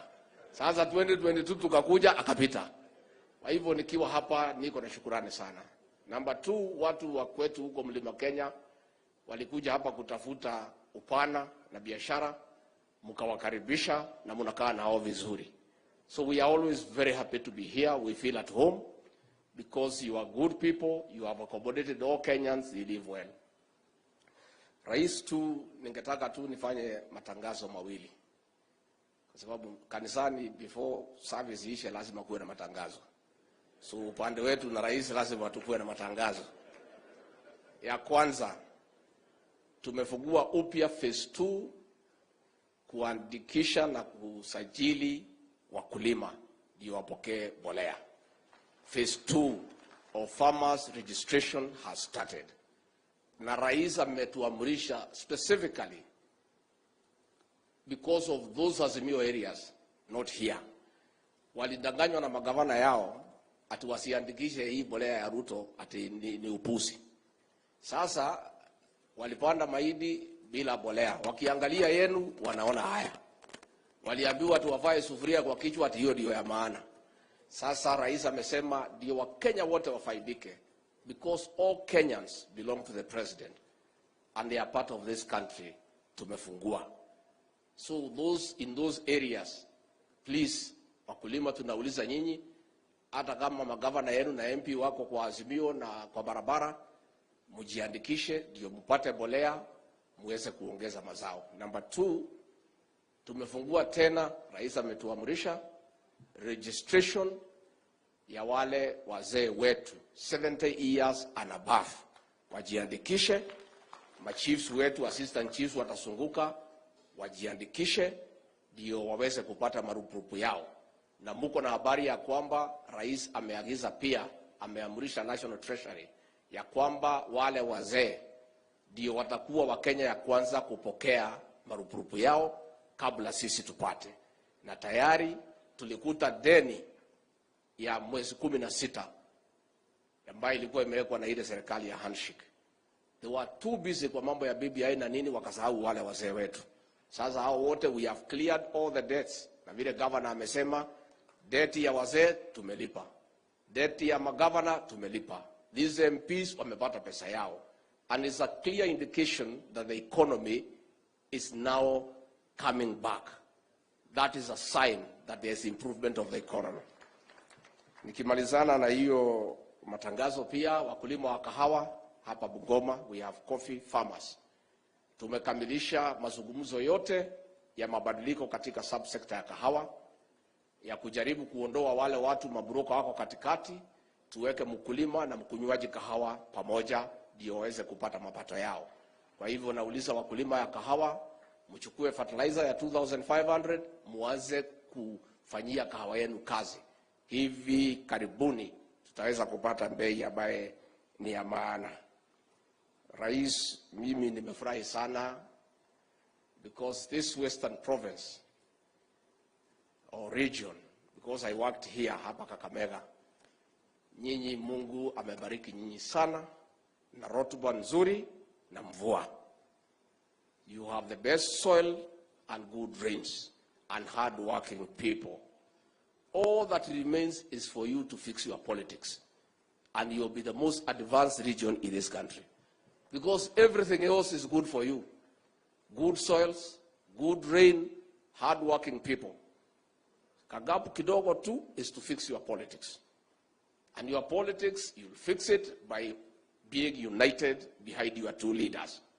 Kwa sababu, politics, professors may write many things. Na watu wamesoma kuliko sisi wa PhD, akina president na wengine wanaweza andika mambo mingi. The definition of politics. Forget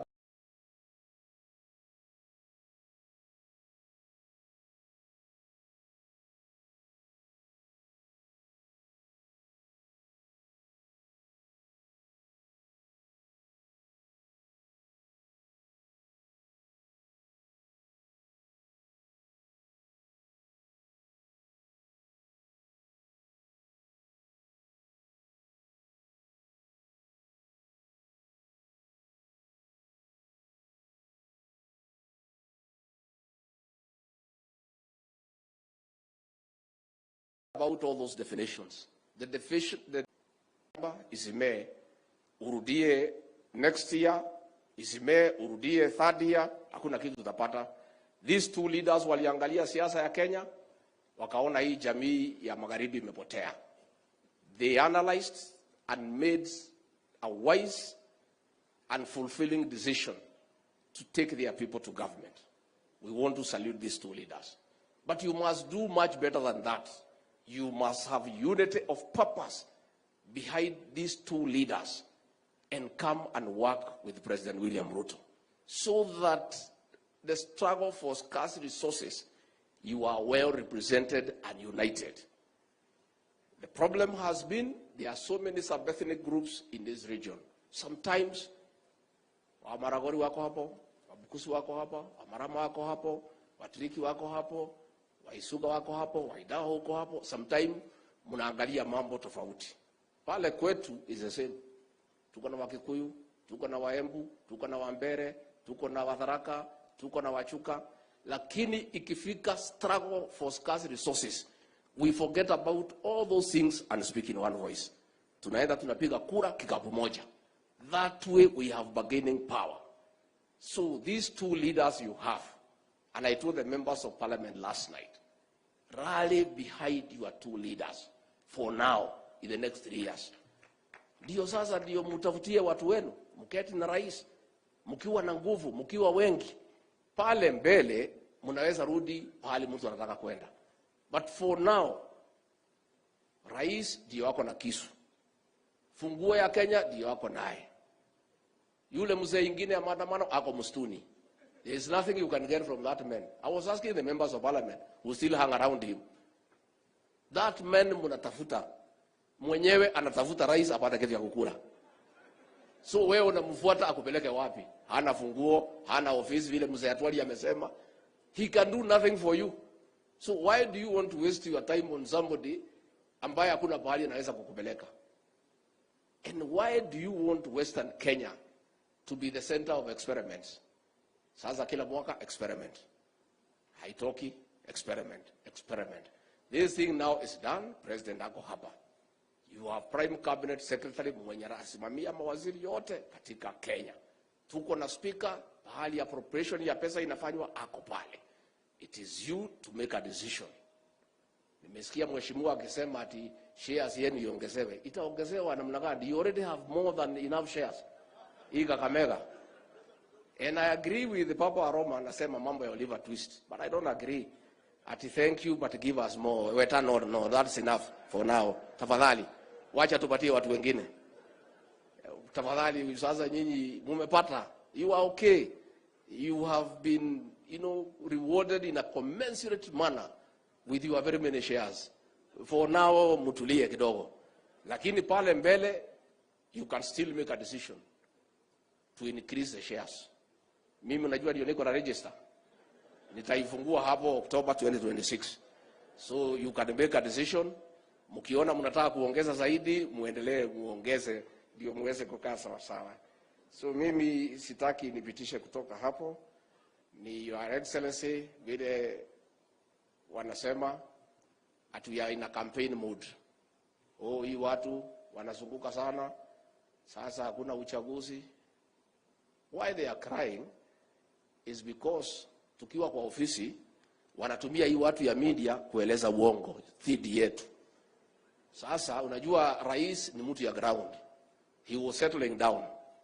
Ndio hao watu wasidanganye wananchi, lazima tuende kwa wananchi. And they have seen nothing yet. Bado tunafanya warm up. Ya kuzunguka will be everywhere. And the reason is this. Wenye kuandika rais kazi ni nyinyi. Sasa akija kufanya kazi na nyinyi iko makosa. The president has state houses and state lodges in Kenya. He will be transferring government to that area. Sasa hako hapa 5 days. Anafanyia kazi Kakamega State Lodge. Kuna kazi ya Kenya imesimama. Sasa hao wanasikia vibaya because walitaka watumie magazeti kudanganya wa Kenya. Lakini rais akija anaeleza wa Kenya ukweli. Kwa hivyo sisi tutasaidiana na tutakuwa hapa ndio tuweze kuendelea. Finally, I want to thank the people of Bungoma for giving us a great son huyu Papa Aroma. He is doing a wonderful job pale National Assembly. Ametafutia sisi heshima kubwa. Lakini pia Papa Aroma, mabishop wakiwa hapa na watu ya nyumbani ni kushtaki kidogo. Unaniumiza ndugu yangu. Wewe unajua masomo yangu iko chini. You know.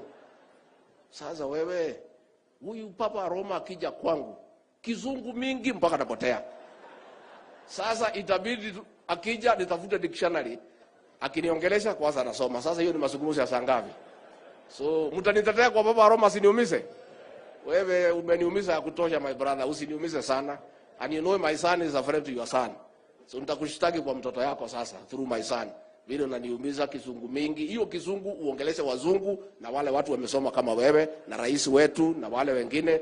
But for me utumie ile lugha unatumia hapa siku umekuja kutafuta kura. Muko tayari tumkaribisha rais wetu? Haya, simameni kwa makofi na vigelegele. Tumkaribishe rais wetu.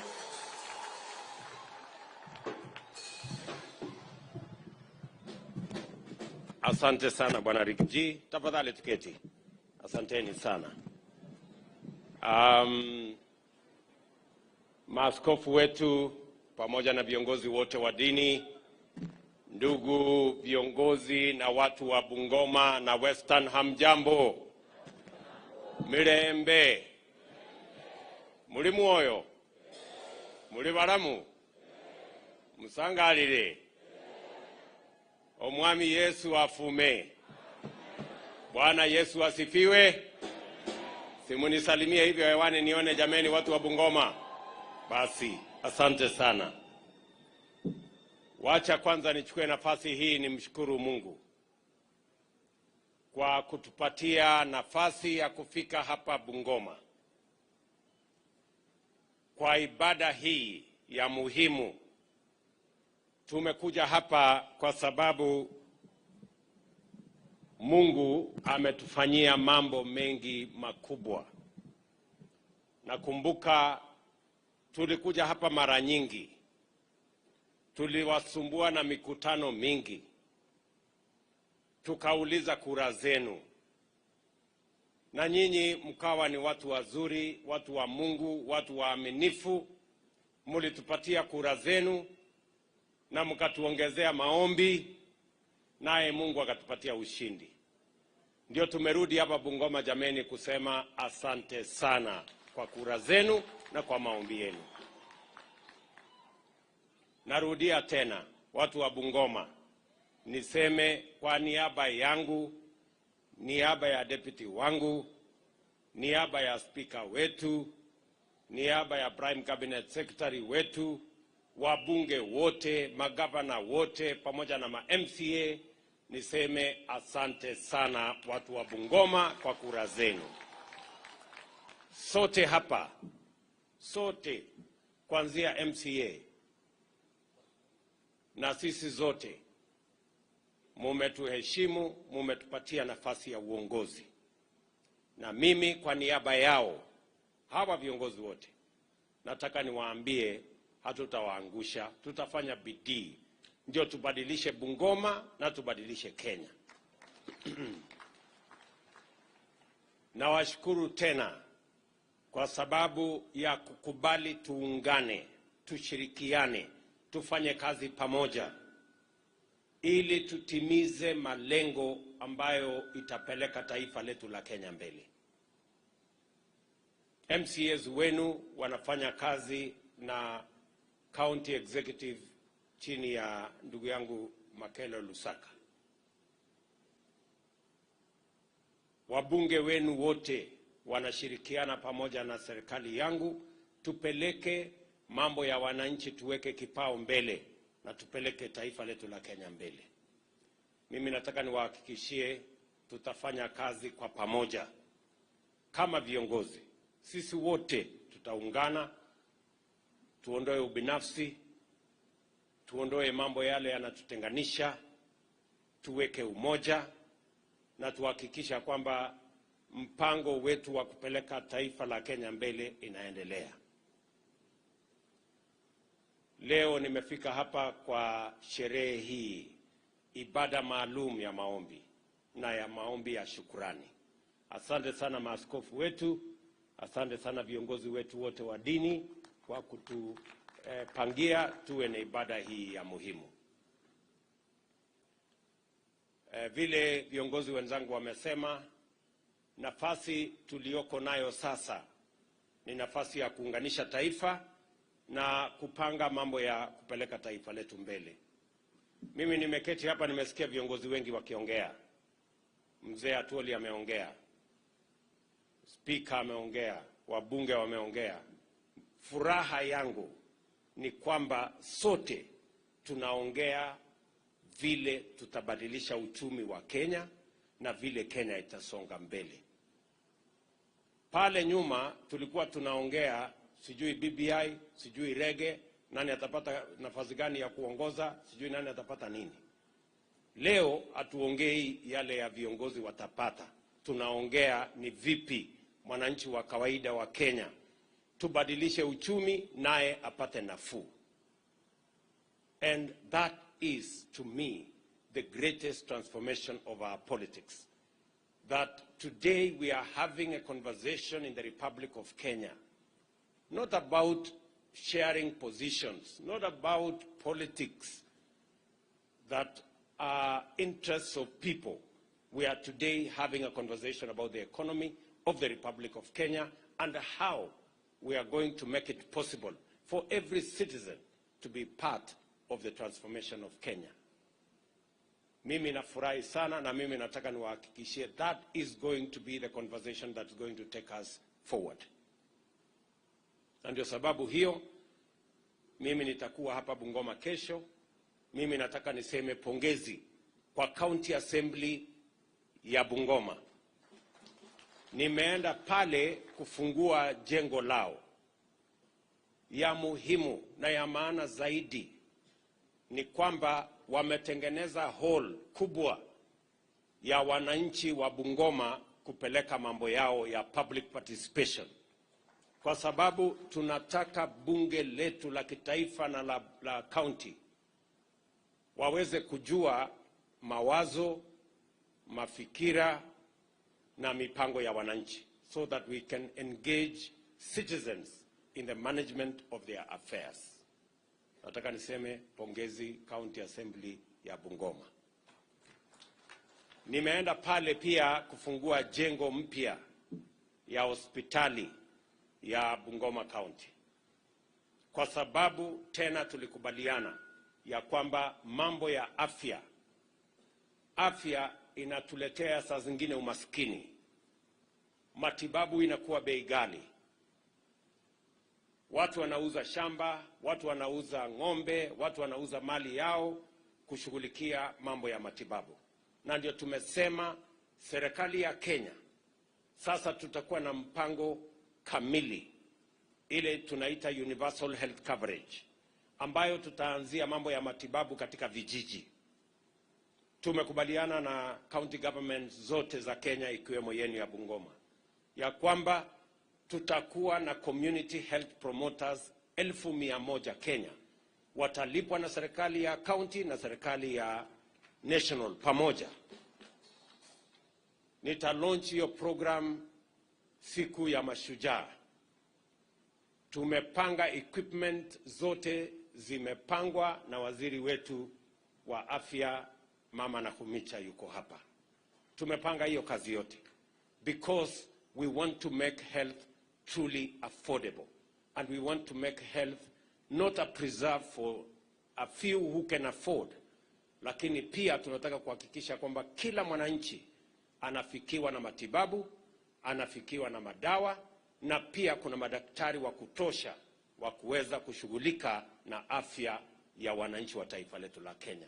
Nataka niseme nikiwa hapa Bungoma, universal health coverage tumejaribu karibu mara 2 na haijafaulu.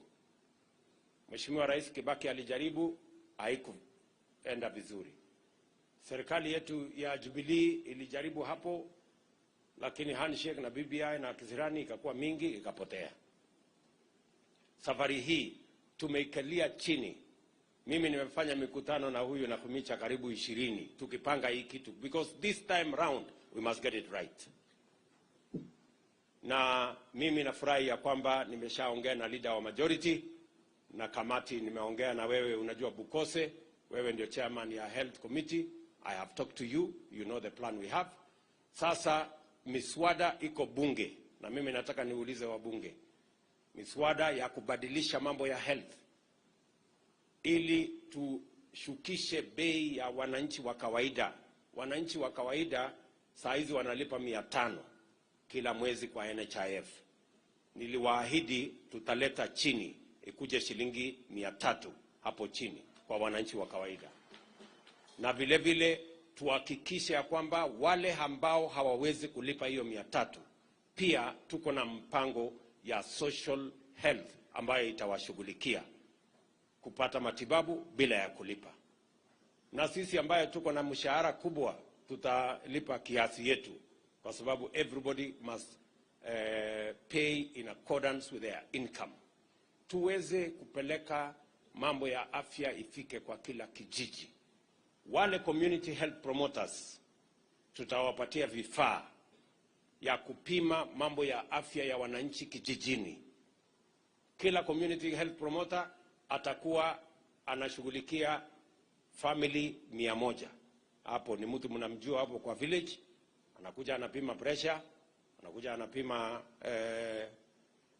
sukari, anaangalia wewe kama uko na homa hii masi kidogo, anakupatia Piriton, mambo inaishia hapo, hakuna haja ya kwenda kusumbuana hospitali. Tunapanga hii maneno kuanzia kijiji. Na mimi nataka nishukuru county governments kwa sababu ni washirika wetu wa karibu. They are actually our primary, kwa sababu mambo ya health iko devolved, but we want to support our counties so that we can deliver on health, because health is a priority for the Republic of Kenya. Na nimefurahi sana wakati nimeona mjengo county government ya Bungoma wametengeneza hapa, na nimekubaliana na governor wenu ya kwamba tutamsaidia kuweka equipment kwa hiyo facility ambayo wamejenga hapo. Tayari wameongea na waziri wangu na watapanga vile tutahakikisha kwamba we have facilities that will serve the people of Kenya. Jana nilikuwa Busia, pia katika hospitali ya pale tulikuwa tuna handover hospitali ambayo tulikuwa tumewajengea, na vile vile tumekubaliana na Governor Otuoma vile tutaendesha hiyo maneno. So we are truly committed to the transformation of our country, and we are going to work with everybody. Tutafanya kazi na viongozi wote bila ya kujali mirengo, bila ya kujali ni wa sehemu gani, kwa sababu nchi ya Kenya ni taifa letu sisi wote, and we must work together towards taking Kenya forward. Kesho mimi nitakuwa hapa kwa sababu ya mambo ya County Aggregation and Industrial Park, maendeleo ya sehemu hii. Tunaanzisha County Aggregation and Industrial Park, soko kubwa ambayo tunajenga hapa. County government ya Bungoma wametupatia milioni 250, tumewapatia milioni 250. Isipotosha nitaongeza mpaka tuwe na aggregation hapa, mahali tutaweka cold rooms, mahali tutaweka storage, tutapanga common user facilities ya value addition, ya agroprocessing, ya manufacturing. Ndio mazao ya wakulima ikitoka Bungoma inajulikana imetoka Bungoma, iko na muhuri ya kusema produce of Bungoma County. Alafu inauzwa kwa maduka katika Kenya na nchi zingine. That is the transformation we want to have. Kwa sababu tulikubaliana kilimo, tutatumia kilimo kubadilisha uchumi wa taifa letu la Kenya. Mimi nafurahi ya kwamba kesho tunaanzisha hiyo mjengo, tumetafuta kandarasi, amepatikana, na tutajenga sehemu ile. And apart from that County Aggregation and Industrial Park, ili kusupport market infrastructure ya mambo yetu ya kilimo, pia tunajenga soko zingine 10 hapa Bungoma. Hapa Bugembe tutajenga soko ingine kubwa hapo Bugembe. Pale Webuye, mnajua pale inahitaji soko. Wananchi pale, kina mama nimetembea hapo Webuye wanahangaika barabarani. Pale tunajenga soko ingine kubwa pale Webuye. Tunajenga soko ingine kubwa, nilisimama pale Naitiri wakati wa campaign. Ilikuwa ni kiwanja hapo haina mpango. Sasa tutaweka pesa hapo ya kujenga soko. Na tayari tumetangaza kandarasi ya kujenga soko Naitiri. Tunajenga soko ingine Cheptais, kwa sababu tumekubaliana tunajenga hiyo soko pale. Soko ingine kubwa tunajenga Chwele. Wale watu wa Chwele ni watu wazuri sana. Na huyo Mulongo yuko hapo. You know? So tunajenga soko kubwa hapo Chwele. Nimeshakubaliana na huyu mbunge wenu kwamba hiyo mahali ni mahali ya muhuri kubwa ya supporters wetu. So we are going to build another big market in Chwele. Tunajenga soko ingine Malakisi. Kwa ndugu yangu Malakisi pale, tunajenga soko ingine kubwa hapo Malakisi. Alafu tunajenga soko ingine kubwa hapa Mateka. Hapa Mateka we are also building another market in Mateka. Alafu sasa hapa town hapa ile Makali alisema tunakujanga hapa kwa soko, tunaongea alafu tunaenda tukiendanga. Mimi nataka niwaambie watu wa hapo soko ya Chepkube. Lakini Chepkube ilikuwa na biashara gani? Nasikia ilikuwa soko ya magendo. Kulikuwa na wimbo inazikuwa. Sasa ni bado hiyo ya magendo ama imekuwa ama ile ingine ilikuwa mahali ingine. Lakini mimi naona hata hiyo pia ilifungwa. So soko yenu hapa ya Chepkube vile nimeambia wizara ambayo inahusika na housing wafanye kazi na governor wetu so that they design a big market. Tujenge hapo ndio wafanyabiashara wetu wawache kuhangaika barabarani so that we can have a big market there. Na nia yetu katika kujenga hizi soko zote is to provide market infrastructure, kwa sababu tulikubaliana ile biashara mama mboga anafanya pia ni biashara ya muhimu. Na hakuna vile hiyo biashara itaendelea kufanyika barabarani, mahali hakuna usafi, hakuna maji, hakuna stima, hakuna chochote. So that's why tunasema, na mtatueleza tukisonga kama kuna sehemu zingine zimebakia. We will continue to work with the county so that we can identify other areas that we can have market infrastructure to support our farm produce and to support our economy, especially in the agricultural sector. Vile katika hiyo mpango nishamwambia county government ya hapa Bungoma inajulikana ni mahali ya wakulima ama wafugaji wa ng'ombe ya maziwa. Mimi sitaki Bungoma irudi nyuma. Ilijulikana hapa Bungoma ni mahali ambapo ya kuzalisha ufugaji wa maziwa. Si ni kweli? Kwa hivyo tutakubaliana hivi karibuni ile bei ya sawasawa ambayo itafikia mkulima. Saa hizi iko maneno hapo. Si ndio? So tunataka tukubaliane shilingi ngapi mkulima atalipwa kwa maziwa. Kama ni shilingi 50 kwa lita moja ama shilingi 55 ama itafika shilingi ngapi, we need to agree. Already nimecommission watu wanafanya hiyo kazi. Ili tuhakikishe kwamba ninyi kama wakulima mnatusaidia kuzalisha maziwa katika taifa letu la Kenya. Kwa sasa tunatumia pesa ya Kenya kuagiza maziwa, karibu lita bilioni 1 zinaagizwa zinakuja Kenya. Ng'ombe ya watu wengine, na sisi tuko na uwezo ya kufanya hiyo kazi. Na Wizara ya Kilimo pia itawasaidia kwa mambo ya mbegu. Ile sex semen ambayo mmekuwa mkinunua shilingi 15,000, sijui 12,000, tunataka kupunguza bei kuje 2,000 ama 3,000 hapo, ndio msisumbuke kutafuta ndume. Kwa sababu unajua ndume saa zingine kupatikana ni shida. Unaenda kwa jirani, unajaribu kumwambia uko ng'ombe hapa, nisaidie ndume, anasema ndume iko busy. Sasa unachanga kwani hii ndume iko kazi yake nyingine iko ama? So ndio msisumbuane na jirani akuambia ati ndume iko busy. Sasa tuko na mpango kamili, na ile semen nyingine tumepunguza bei yake mpaka shilingi 200 ukitaka semen ya kawaida, na tutakubaliana na county vile watafanya hiyo kazi. Kazi yetu ni kupunguza kutoka mahali inatoka.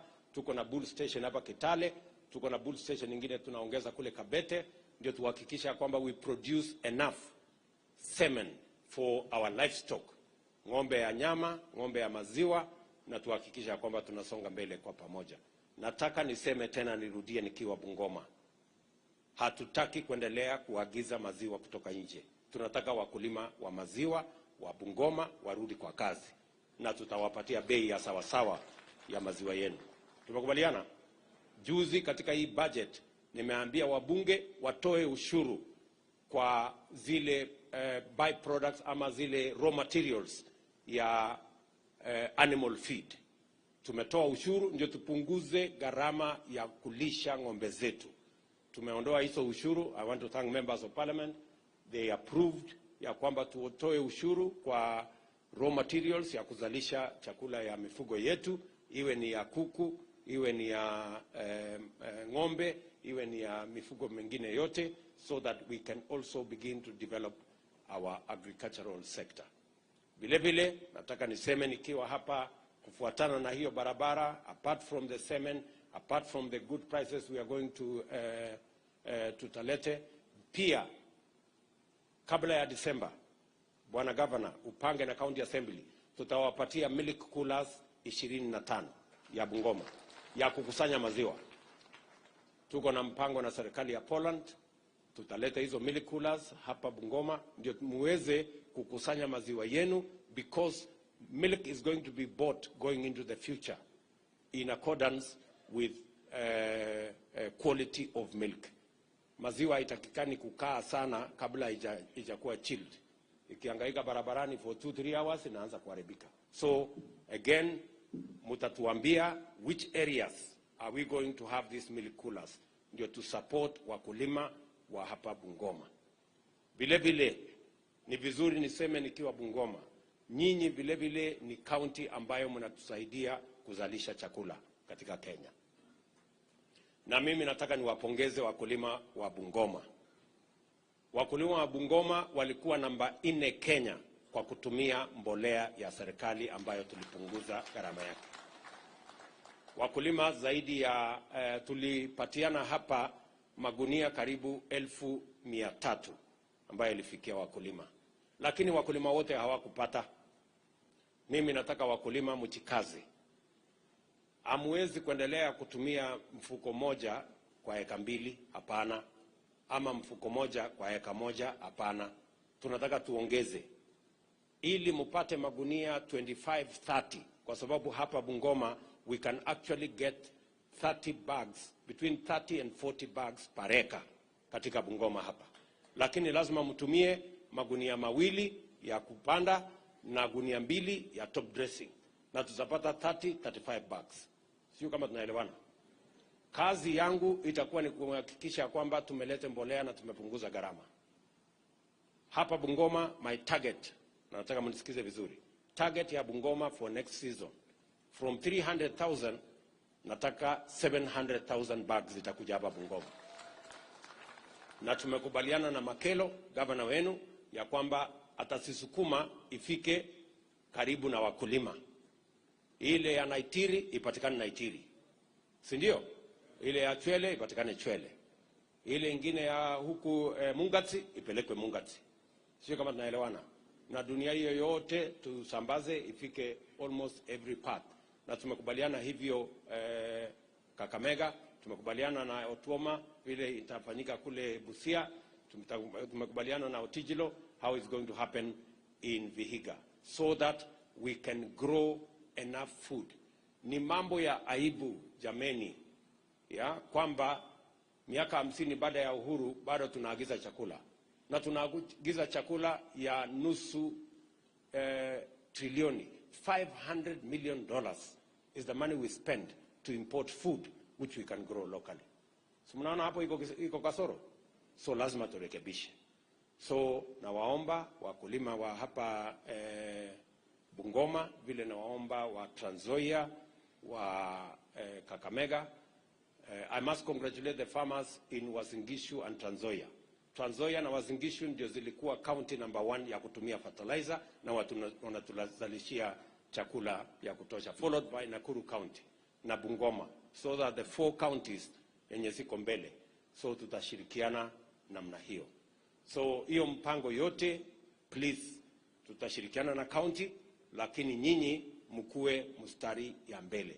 That is how we are going to change Kenya. Kenya haiwezi kubadilishwa na siasa ya barabara, you know. Gharama ya chakula haiwezi kupungua kwa ile mtindo wenzetu wanasema. We are going to eliminate the shame of hunger in Kenya by increasing our production and our productivity, and it is through supporting farmers to be able to produce more. So tutaendelea namna hiyo na tutashirikiana hivyo. Wakulima wengi kwa sasa, kwa mfano wa mahindi, wanapata ekari magunia 7, 8. Hapo tunaweza kutoa 30 bags if we do it well. Vile vile nimeamurisha shirika la Agricultural Finance Corporation ambayo iko na ofisi hapa Bungoma. Tunawapatia pesa bilioni 10 ya kusaidia hao wakulima katika seasonal credit waweze kununua mbolea. So wale mko na mpango, mnaweza kupata. Kama huna pesa ya kutosha ya kununua mbolea, serikali tutakupatia nafasi ya kukopa hiyo pesa ili uweze to increase our productivity, na tutakungoja pale ukiuza mahindi yako utalipa. Ala, kwani mlikuwa mnafikiria dunia bure? Hakuna ya bure. So tutakutana mbele huko, tutalipana tukisonga, si ndio? So tunataka tushirikiane hivyo. Vile vile maneno yale mengine yote ni kama vile viongozi wenzangu wamesema. Hapa Bungoma vile vile nataka niseme, katika hii uwanja mnajua ilikuwa ni uwanja wa ndege, lakini sasa imekuwa ndani ya mji na haiwezi kuendelea kuwa kiwanja ya ndege. Tumekubaliana na hawa viongozi ya kwamba kiwanja tutahamisha iende pale Matulo, ama ni wapi? Matulo hapa chini. Matulo si mbali, 15 minutes umefika, ama namna gani? So kiwanja tunapeleka Matulo. Mimi nataka governor wetu anisaidie, enda uongeze 30 acres ijaye eka 100 na ufence. Ukifence na uongeze 30 acres, hii na surrender, tunafanya inakuwa town. Tunapanga maendeleo ya Bungoma hapa, expansion ya city, na tutasaidiana kwa kuplan hapa, iplan mzuri, na tuweke housing, na tuweke mambo mzuri, wananchi wafaidike na huu uwanja. Watu wa Bungoma tunaelewana? Tunaelewana? Hii airport is a decommission, alafu we will assist the county to replan this space so that we can use it for the expansion of Bungoma City. Iwe sasa inasonga ikielekea hatua ya kwenda mbele. Tumeelewana?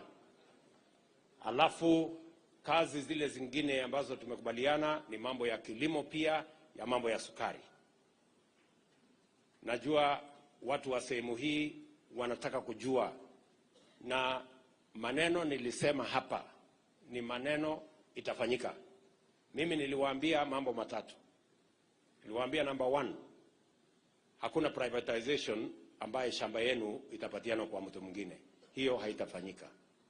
And I will make sure that there will be no privatization that leads to ancestral land ya watu hapa Bungoma kupatiwa mtu fulani.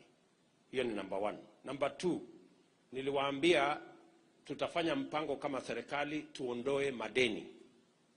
Madeni ya sugar companies yetu 5 ya serikali ni bilioni 117, 117 billion. Na ndio imekuwa kizuizi kikubwa ya investment yoyote katika kampuni zetu hizi. Kwanza ya hapa Nzoia ni nusu ya hiyo deni. It is 50 something billion. 53 billion ndio ya Nzoia. So nimepitisha kwenye baraza la mawaziri, Deputy President akisimamia, Musalia wakiwa pamoja, tumepitisha katika baraza la mawaziri ya kwamba hiyo madeni yote ifutiliwe mbali. Tumefikisha maneno sasa kwa Papa wa Roma na Ishungwa hapa na wabunge wetu hapa. Muharakishe hiyo maneno, tufutilie mbali ndio nisongeshe twende awamu ya pili. Tukisha maliza kufutilia mbali hiyo madeni, awamu yetu ya 3 sasa ni mpango, na tuko na mpango kamili ya kuhakikisha kwamba tutaweka pesa ya serikali kufanya ile crop production ya pale kwa nucleus estate. Nyinyi mtaendesha ingine huko mashambani na tutawasaidia. I am going to commit public resources for cane development to make sure that we develop cane, at least awamu ya kwanza. Namba ya pili, zile factories ambazo ni kukuu, hiyo factory ni ya 1920. Tutahakikisha kwamba tutaweka pesa ya serikali together with the formula we will have katika kuweka machine mpya ya kusaga miwa hapo. Lakini hatuwezi kuendesha hiyo mambo kama serikali. We have to agree. Serikali hatuwezi kuendesha biashara. Tumejaribu, mara tunaleta milioni 500 inazama. Tunaleta bilioni 1 inazama. Tunaleta ingine. Unajua sasa hiyo ni Waswahili wanasema, ama ni watu wa Kiingereza wanasema, doing the same thing over and over again and expecting different results is madness. Yani kufanya kitu unafanya, unarudia na unangojea matokeo tofauti, matokeo ni yale yale, hiyo ni kuwa mjinga na kuwa wazimu. Na sisi bana watu wazimu. So tunataka formula ambayo italete serikali na private sector tufanye pamoja ili kampuni ya Nzoia iweze kujisimamia na iweze kuwa biashara ambayo itafaidi wakulima na ifaidi taifa letu la Kenya. Na the formula is not very difficult. Si tuko na kampuni ya West Kenya hapo? Si tuko na kampuni ya Butali? Si tuko na kampuni ya Kibos? Mumesikia wako na madeni? How can the private mills be functioning profitably na mills ya serikali iko kwa madeni? There must be a management issue. So we will sort that out and we will agree on the formula that will take us forward. Kampuni yetu ya Nzoia hapa, kampuni ya Mumias, ile ya Sony, ile ya Miwani, ile ya Mohoroni, ile ya Chemelil, hizo kampuni zote tutahakikisha kwamba tumezipangia vizuri. And I want to promise you, this is the government that will sort out this sugar problem in this region, because we have made a decision that we must do it. Tunaelewana jameni? Kwa hivyo mimi msikuwe na wasiwasi. Niko hapo chonjo kabisa. Nitahakikisha hii kitu ikakaa chonjo. na wakora wote wako katikati. Msikuwe na wasiwasi ati kuna mtu atakuja kutuongelesha Kiingereza hapa, sijui Muhindi fulani, sijui nani. Hapana, hiyo haiwezekani. Sijui mwingine ananiambia rai nani? Hapana, hiyo haiwezekani. Hiyo no. Hii ni mali ya wananchi na hatuwezi kukubali mtu ambaye ata take advantage of people in this region. Nobody is going to take advantage of anybody. The government of Kenya is going to make sure that the right thing happens, because we have a duty to ensure that we protect public interest. And we work for the people of Kenya. We don't work for business people. We work for the people of Kenya. Sijui kama tunaelewana jameni. Tumekubaliana? So, hiyo mambo yote nimesema ndio mpango yetu ya kupeleka taifa letu la Kenya mbele, na mimi nataka niwahakikishie watu wa Bungoma na watu wa Western ya kwamba hii mpango tutaketi chini na hawa wabunge wenu na viongozi wenu. Unajua saa zingine kufanya maamuzi magumu watu wengi hawawezani nayo. Ndio unaona saa zingine tunafika mahali kama kelele ni ile tu kama hospitali. Unajua ukienda hospitali matibabu saa zingine unapatiwa sindano, lazima unapiga nduru kidogo, lakini ndio kupona. Si ndio? Na dawa saa zingine kumeza dawa ni kuteremuka kwa nini ni ngumu, lakini ikishafika kwa tumbo si ndio hiyo ndio inakuwa ni kupona. So tutapangana namna hivyo, and we are going to work together in that manner. So asanteni sana kwa kutukaribisha hapa nyumbani. Mimi nataka niwaambie kwamba tuko tayari kabisa kushirikiana na viongozi wenu.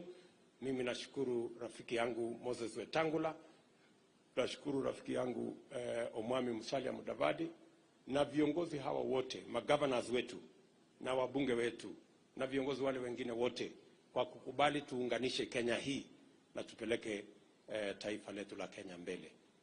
Wale ndugu zetu wa upinzani tunataka waendeshe mambo ya upinzani kulingana na sheria ya Kenya. We have absolutely no problem with our brothers in the opposition. They have a constitutional responsibility to discharge.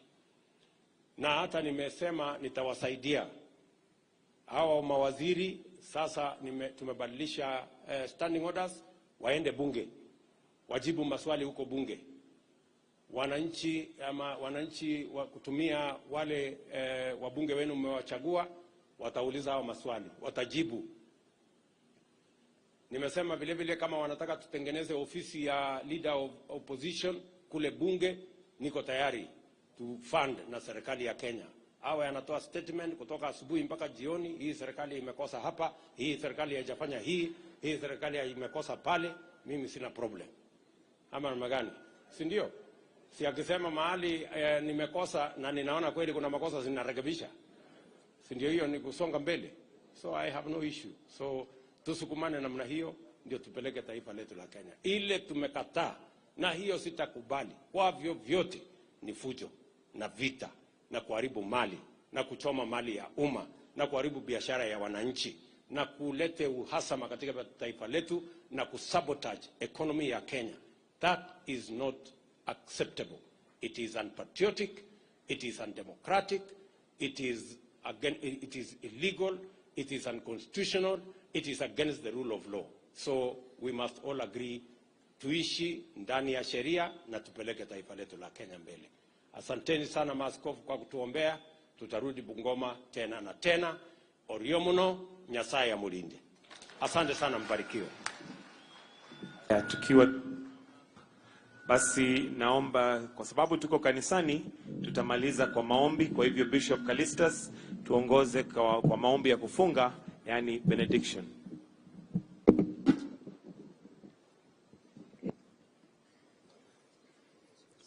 Thank you so much.